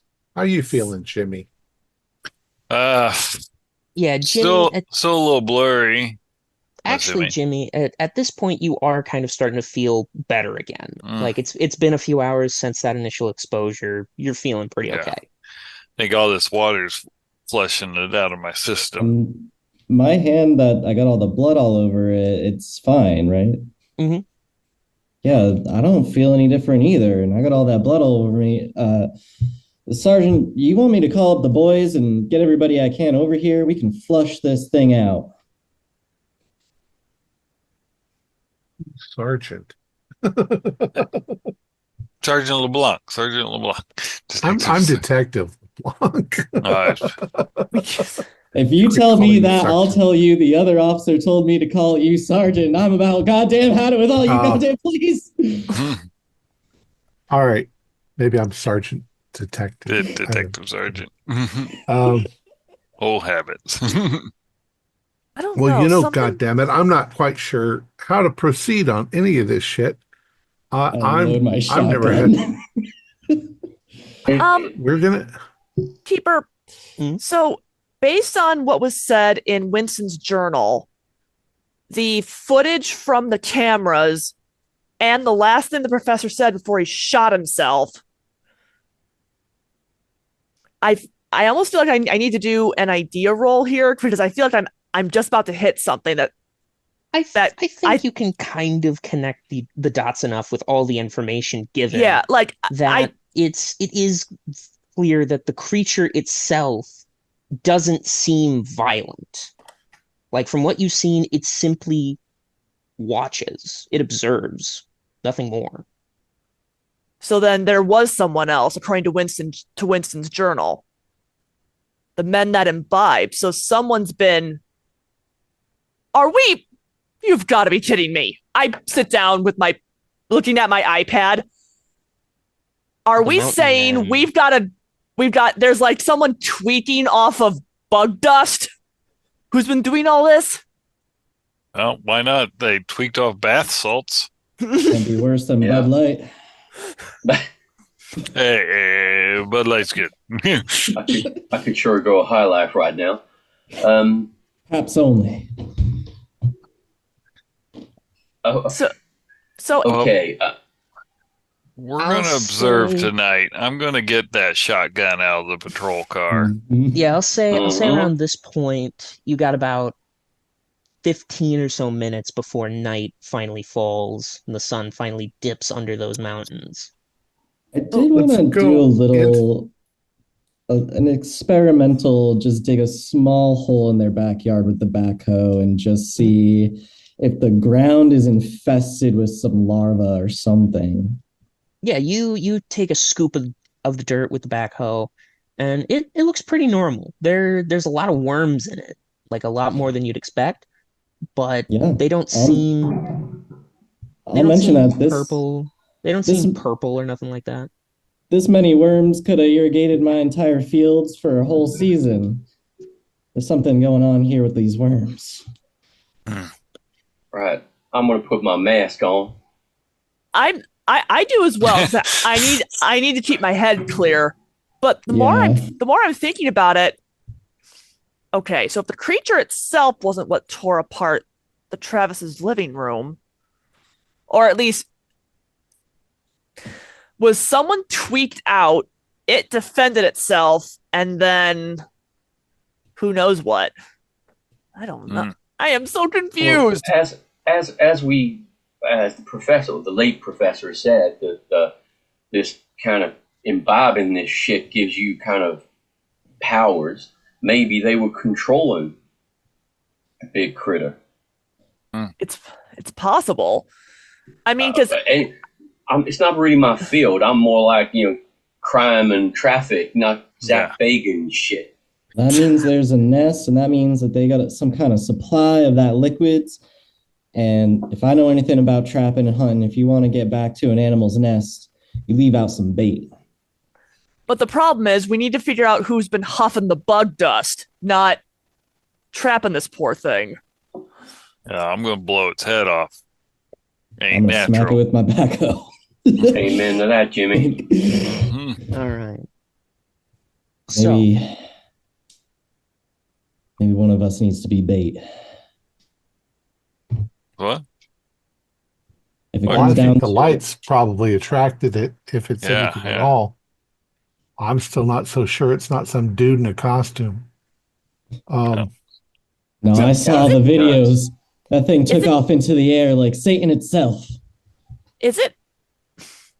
I'll show him the video I recorded of the recording. Yeah, it's Look at very these bad granny video. pixels. Although the more I'm thinking about it, I can't explain the wasps, but couldn't it have literally just not been watching where it was going when it stepped on the rabbit?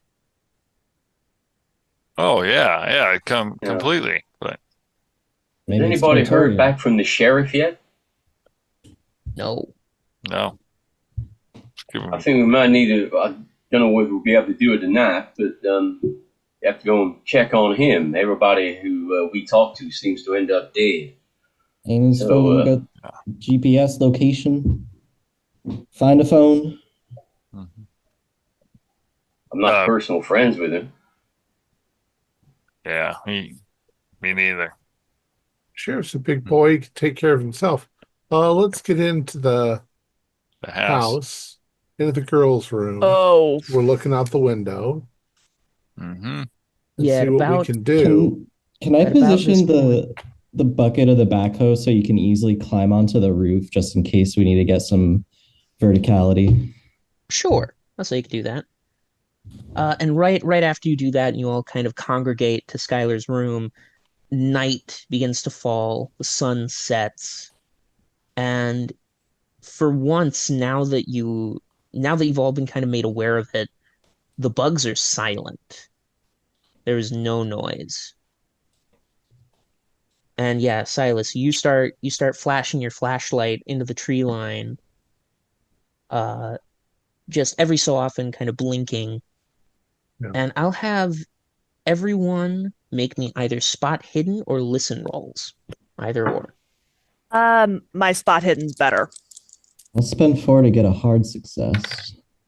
Listen or spot hidden. That's I got not a hard success. It's not a botch, but it was close. So fail. I'm spot hidden. Regular success. Spot hidden. All right. Regular spot hidden, hard spot hidden. All right. So yeah, with those as you're shining the lights, Brad, you start to see a shape moving through the trees, starting high, like about 25 feet or so, and then coming down slowly but surely. Which direction is this? Is this from the north, from the south? North, basically straight out from the window to the backyard into the trees.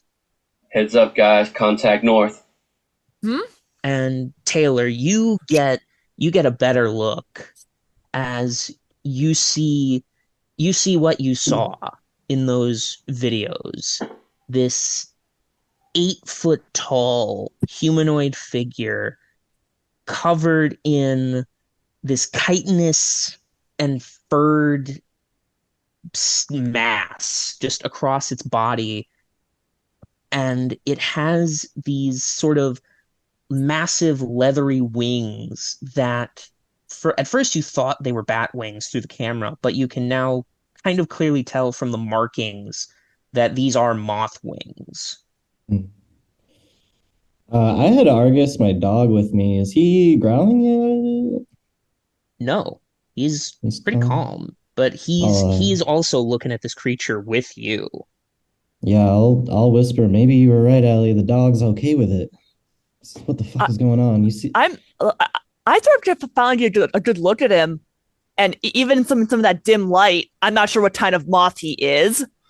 Yeah, because there are some really gorgeous wing patterns on some of them. And I will say, if Taylor is kind of pointing out this creature to everybody, I will have you all make sanity checks. Of course. Yeah, it's fine. Thanks, Taylor. Well, I failed, but he's not doing anything really weird. Yeah, he's not really doing anything. So if you did fail, just a D4. If you did succeed, just 1. Going whatever, it's fine. So yeah, you all can kind of see this thing just standing at the edge of the tree line, looking at all of you.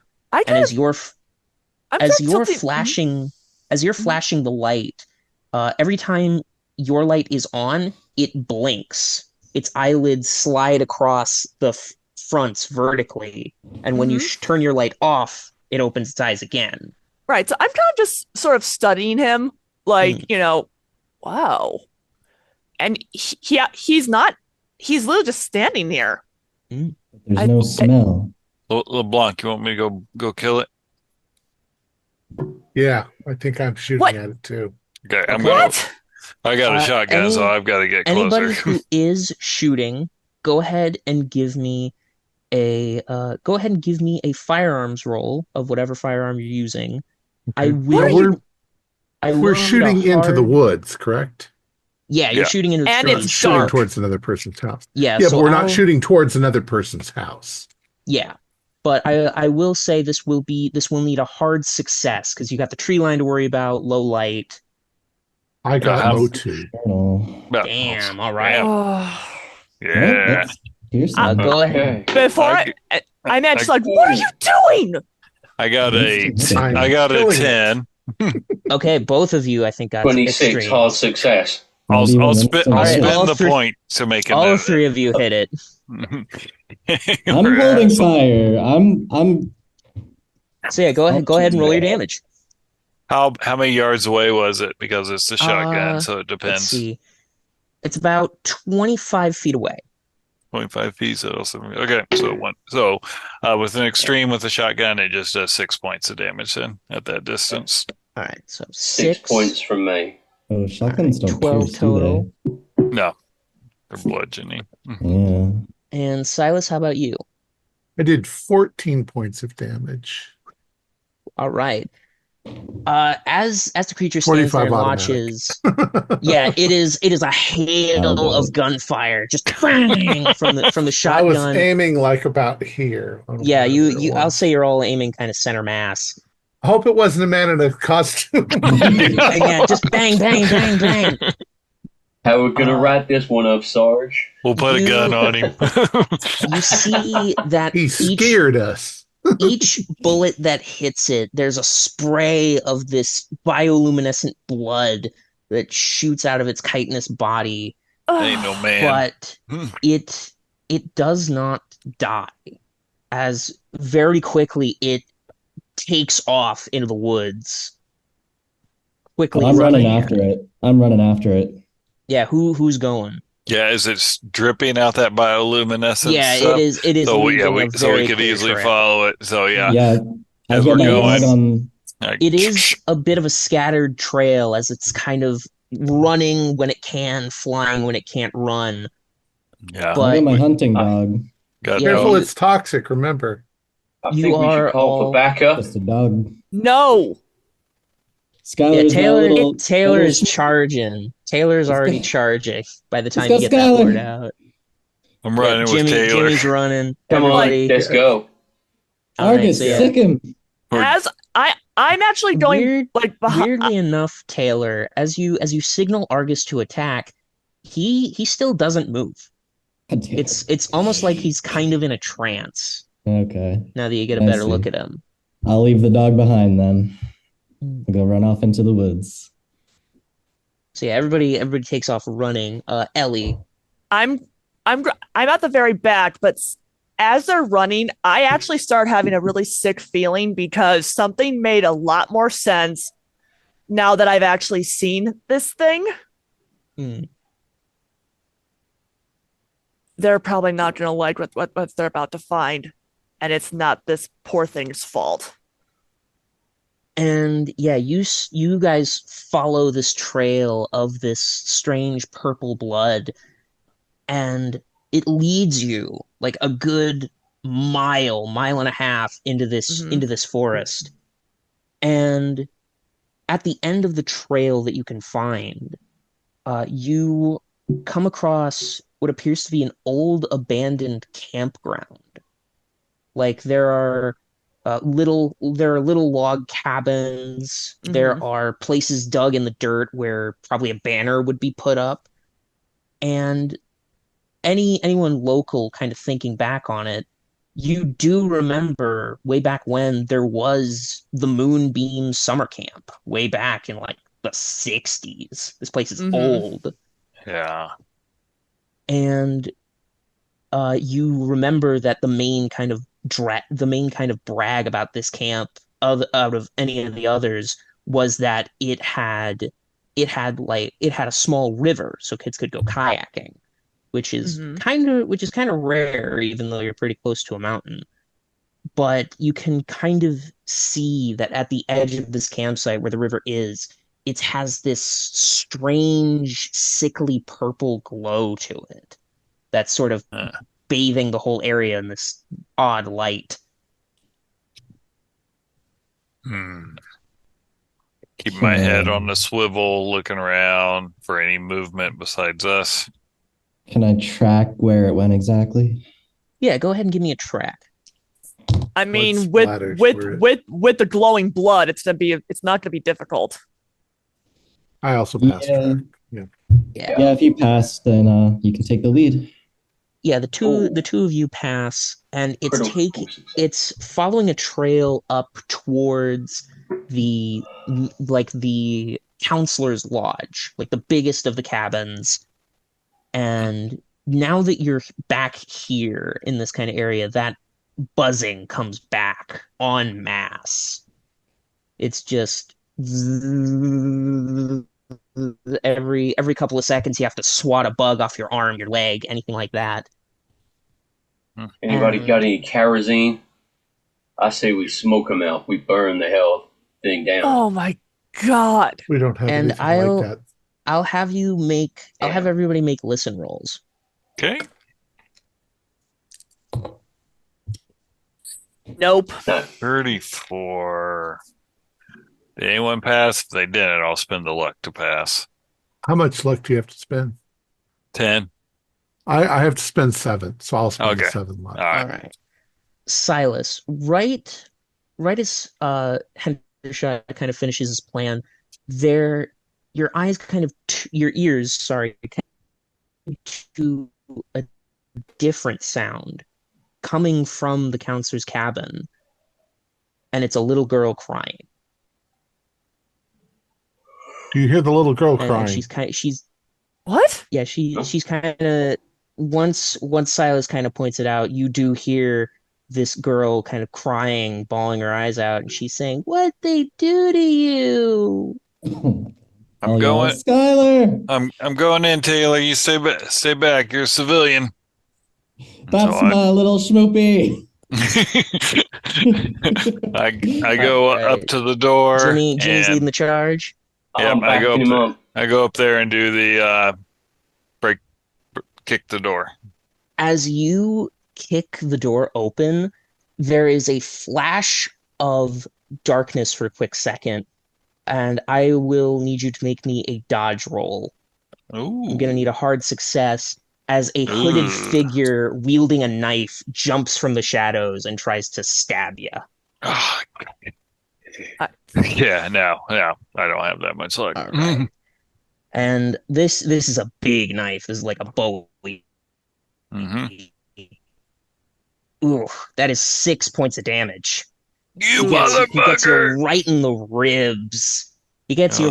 ribs. And as he gets close enough so you can kind of see his face, you see that beneath his skin, it's this glowing bioluminescent purple that's kind of just going up his whole body. The only reason he's not glowing like a glow stick out here is because of these robes he's wearing. No, I've got my iPad going, camera recording, because this is, big. Yeah, you can. I passed my con check, so I didn't pass out from the major wound. All right. But yeah, you can kind of see bits and pieces of this man's skeleton through his skin. It's nearly see-through. I'll have you make a sanity roll as well. Oh, am I lagging a little? You were for a second. You were a bit. Okay. You're good now. You're back. Yeah, my internet's been kind of choppy the past couple of days. Sorry about that. Man, I can pass my sanity. All right, I'll have you roll a D4. D4 is pretty wild. At which point, only one. All right. At which point, I'm pointing at Mr. Glowstick. He just stabbed one of your people. If you're gonna shoot anyone, shoot him. And as you yell that, you hear from the tree line surrounding you, "He's not the only one who needs shooting." And coming out from the tree line with their hoods still up are about 6 more of these figures, all holding rifles and pistols and staring you all down. You have desecrated our holy lord. I certainly didn't.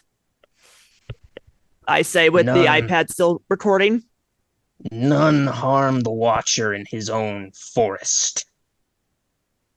And one of these cultists racks around into his bolt action. That ain't no guardian. That thing's kidnapped Skyler. You give her back, you bastard. It chooses those for ascension to join its fold. I'm shooting him. I'm like, so is that what happened to the Travis kids? I'm not asking questions. I'm just popping. I'm popping. Yes.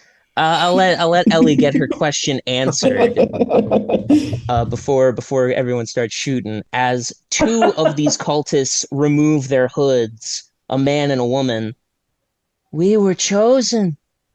Kids. Ma and Pa weren't so lucky, but that's all right. So did it eat them or did you? They just give a wicked smile. Damn. And yeah, everybody who's shooting, roll your firearm. Okay. I'm shooting at the guy that stabbed me. All right, that's fair. Critical success. All right, critical. Go ahead, roll your damage.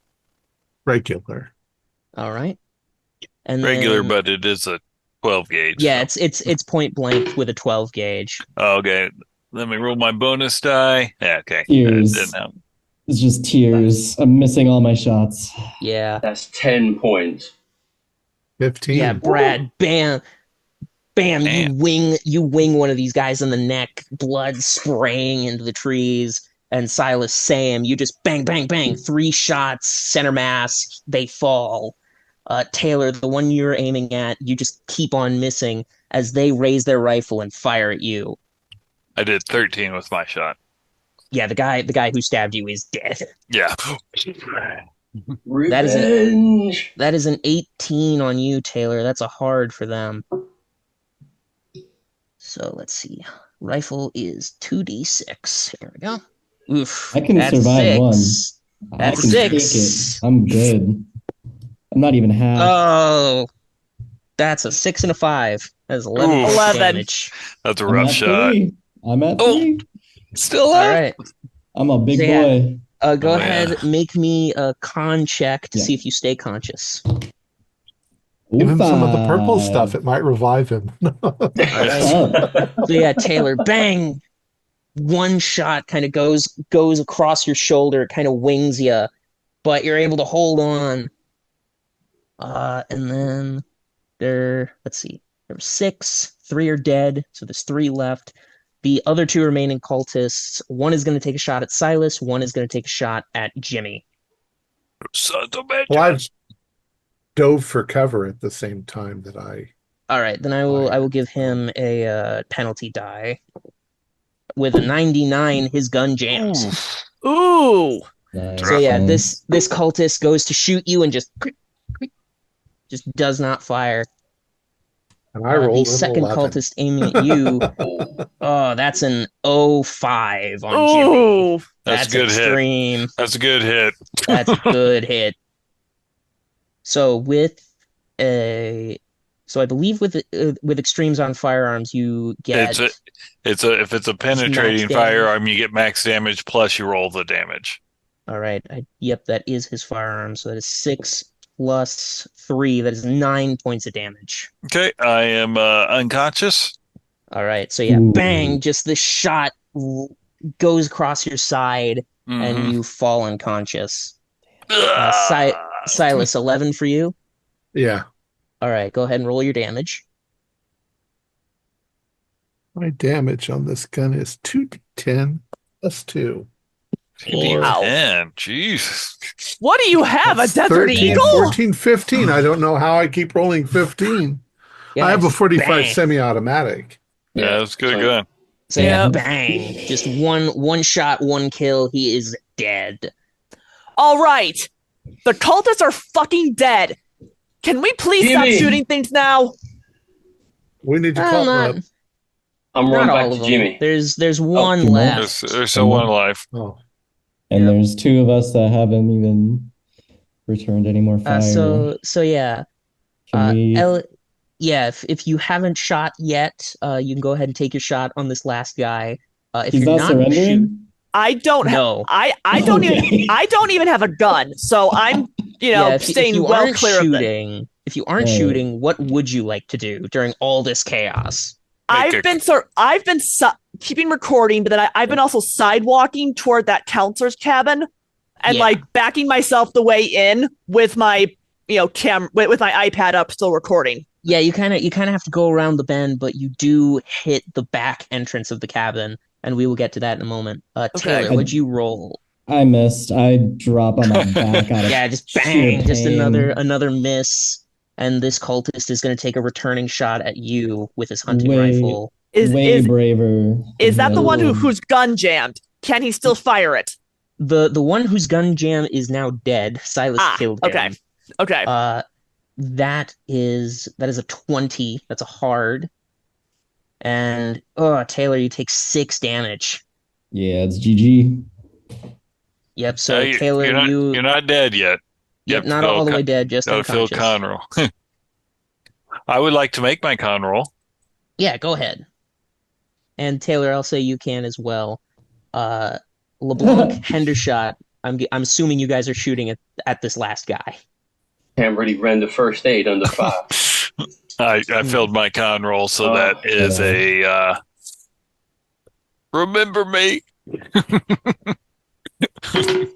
Now I got to get a whole new assistant. Yeah, Brad, you start. 13. Unfortunately, first aid cannot bring back the dead. I got 13 on a shot. Oh, 13 on the shot. Yeah. Yeah. You definitely hit this guy. 10, 12, 14 points of damage. Bang. Square in the chest. He falls. And as that one was for Jimmy, motherfucker. As he does, the hood kind of falls back. And you see the sheriff, Lucas DeWitt, under the hood. Son of a bitch. And now you've just killed your boss. Great. And we don't have Now to you get that answer to promotion. anybody. Now you are the Sarge. And yeah, Hendershot, you, as soon as you fire off the shot, you go to start chest compressions on McGillis, but he's too far gone. How about Farley? Dead. His last words are just Skyler. Both succumb to their wounds. Man. Is there a way that we can contact the department and get them the hell out here? There's no service out here. You're just far enough into the trees to where service is just too patchy to get anything through. If you had, say, like a satellite phone, that would work. But nothing on a regular phone, I'm afraid. There's probably something in the back of the car. There's probably Could be You a could try the radio in radio, car.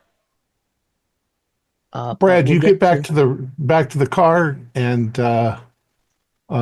call the next town over. Tell them to get out here. Roger that. Use caution. We don't know what's in there. Yeah, Miss McPherson, Okay. you should probably go back with him. You guys to- don't realize I'm not near you guys. Yeah, as you turn to see Miss McPherson, she is gone. And Christ. with that, we will cut to Ellie as you make your way to the back door. The insectal buzzing is growing louder and louder with every step you take, and you're right up against the door. Okay, so I sort of say through the door, Skyler, honey, are you in there? Please help! My friend's been hurt. I know. I'll be in there in a moment. Will you let me in, darling? Okay.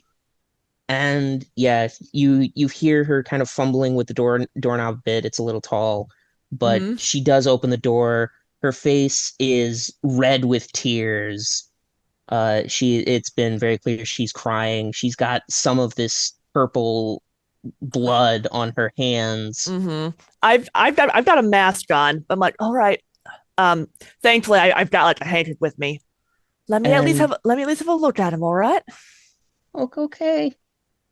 And as you step in, where there were once probably bare wooden walls and logs, it is covered in this sort of beehive-like material with thousands and thousands of holes, each about as big as like a tennis ball, maybe a bit bigger than that.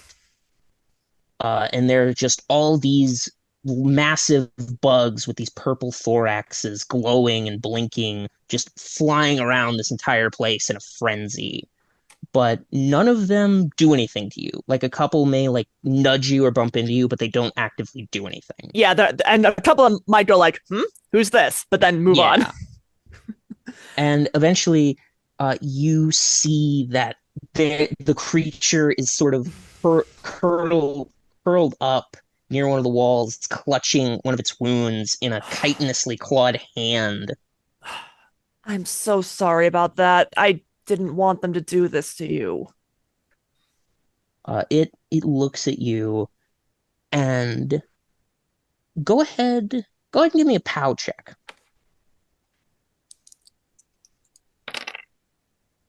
I'm gonna spend 1 point of luck and make that a hard.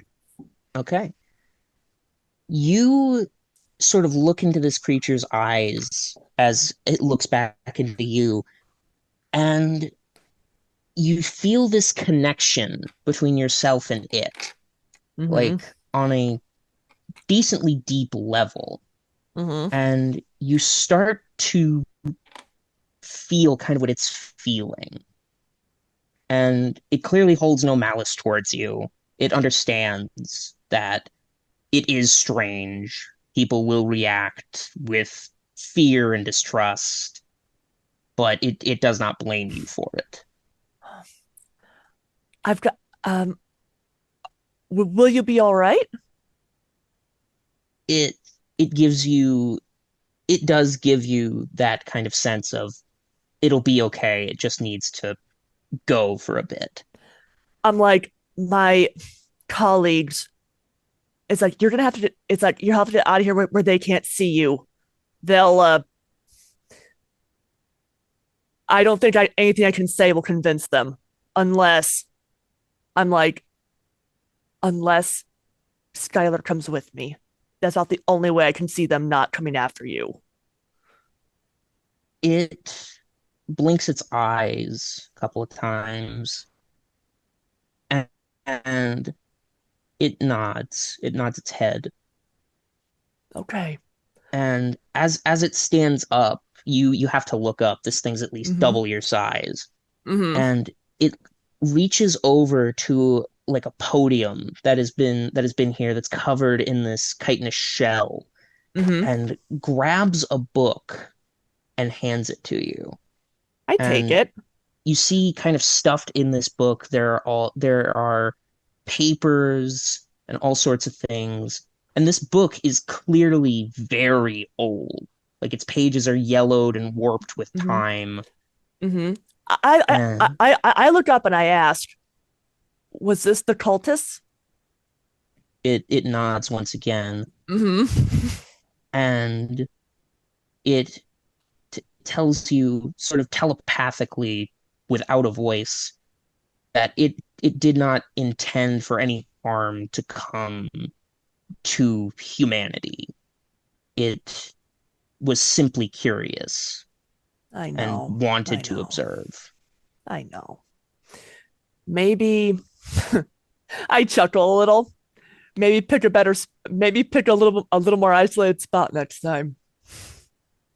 It kind of nods again, and it leans down and kind of looks at Skyler one more time, and kind of puts a hand on her shoulder, kind of gives her a pat. And again, it's kind of weird. You hear the chitinous claws kind of clack against each other as it does. And she wipes away a few tears and just kind of nods. Come on, darling. And by the way, I'm currently wearing a mask because obviously I'm not inhaling any of the bug dust. Yeah. But come on, darling. It starts to walk towards the back door, And like a flock following its shepherd, all of the bugs attach themselves onto this creature and begin to meld into its skin. Mm-hmm. And once all the bugs are collected, it flies off and quickly blends in with the clouds of the night sky. And then I come out of the front door of the cabin, Ellie on my hip, iPad in my other hand, and I'm like, all right, you two, I'll let you clean this mess up. I'm going to reunite this little girl with her family. And then I take her to my car. All right. So yeah, you, Silas and Brad, I guess Silas, Brad has gone off to the car. Silas, do you do anything as Ellie starts making her way out? I look around. I see if there's anything else here. Mostly just strange ritualistic symbols kind of carved into some of the logs. You do notice as Ellie steps out of the cabin that the buzzing has stopped, like completely again. Do I find the same large book that she found? I believe Ellie took that with her. Yeah, that is in my messenger bag. You have no idea I have it. So yeah, as you step inside, Ellie in the back. No. As you step inside, you don't. Yeah, there's nothing left behind other than these strange carvings, and you do see near the back of this building here, there is this sort of big pot kind of sitting on a table that is filled to the brim with this strange purple ichor that is smoking and bubbling. Okay. I'm getting out of here. I'm going back to the car. All right. But I'm looking around to make sure that bug doesn't come. Yeah, you're making your way through quiet and silent. Brad, you are at the cars as Ellie exits the woods with Skyler Winchester. Ellie, is Silas okay?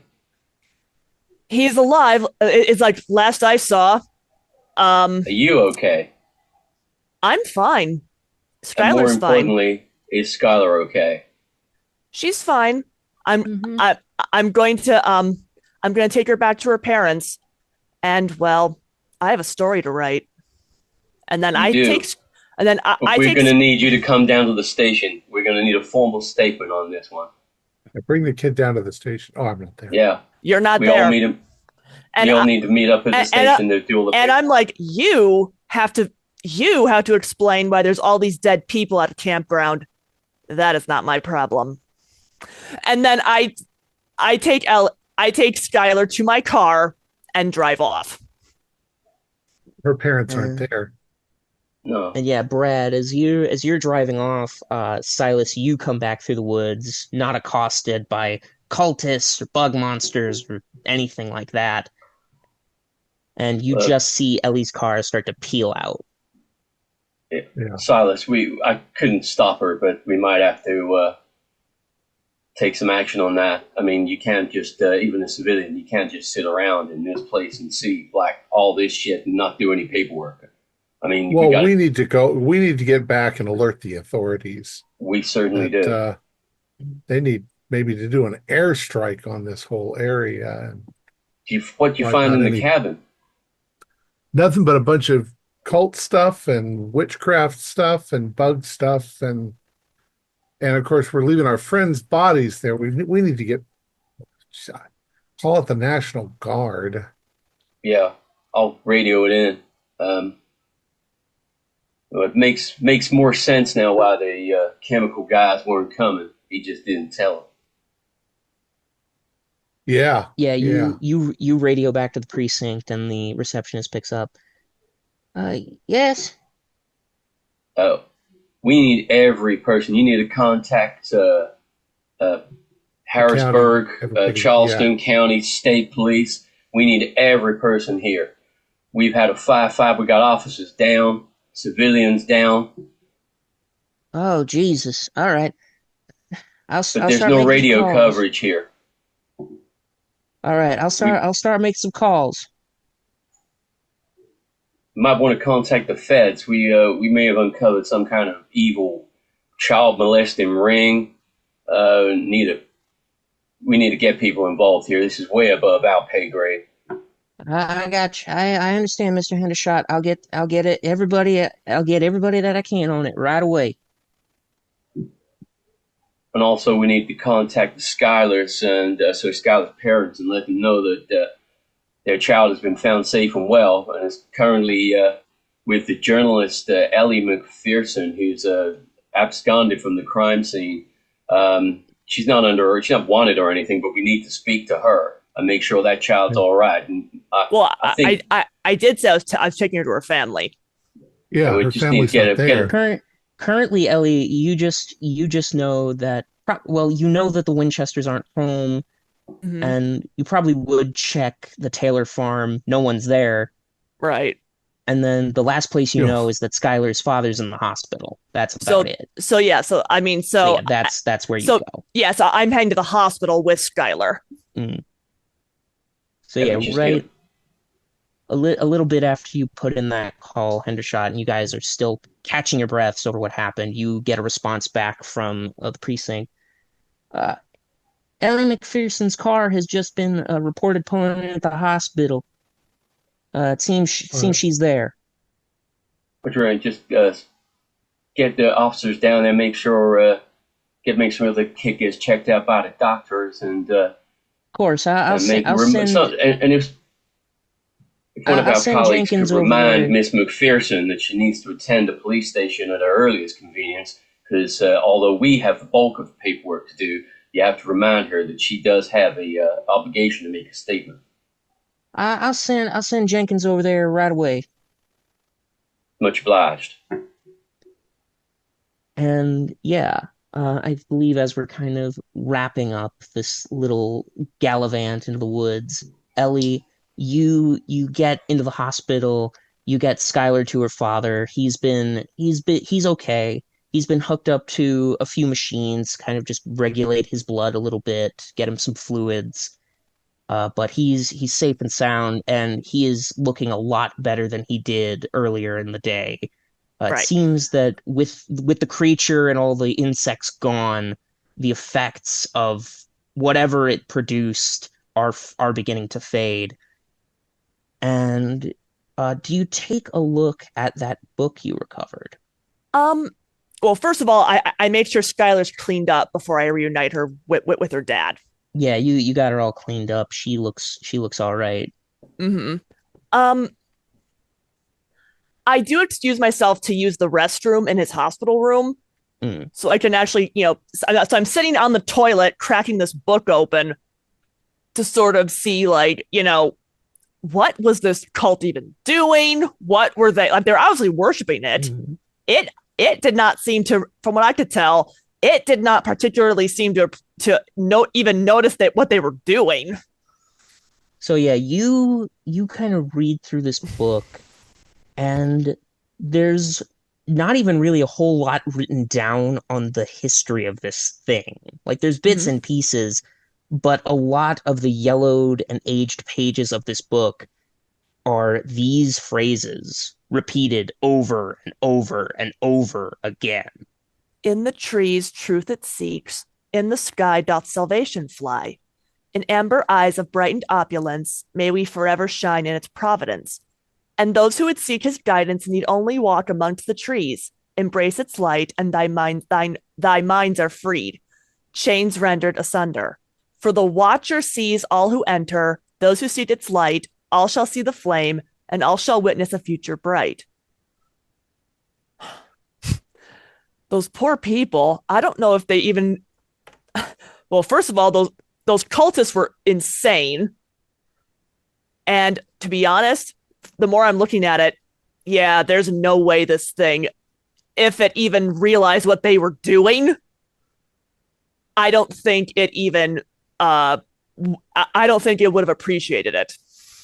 But yeah, from the snippets of this creature's history you are getting from the book and its pages, you start... Hang on, I'm trying to get rid of the screen share stuff. Sorry. It's all right. Yeah, it can stay on. You see that this creature has been hanging around the Appalachian Mountains for ages. The oldest historical entry you can see in this book is dated back all the way to the 1600s. Okay. This thing has been here for nearly 1,000 years. So honestly, we actually intruded on its home. Honestly. And what once clearly started as more like just looking in and watching this kind of creature quickly turned into fanatic worshipping, as written down are these mad ravings of visions that will come to pass, and that the more and more they drank of its ilk, they gained these visions of providence. And you notice the DeWitt name has been in this book since the 1940s. Okay. Seems the DeWitts were the ringleaders since then. Okay. As I'm sort of looking through it all, I'm definitely having this, I'm definitely looking, it's like, basically the bug, so like Mothman himself, again, had nothing to do with any of this. It was just these people getting high on bug blood or bug dust and going completely cuckoo because they were on effectively super drugs. So, I'm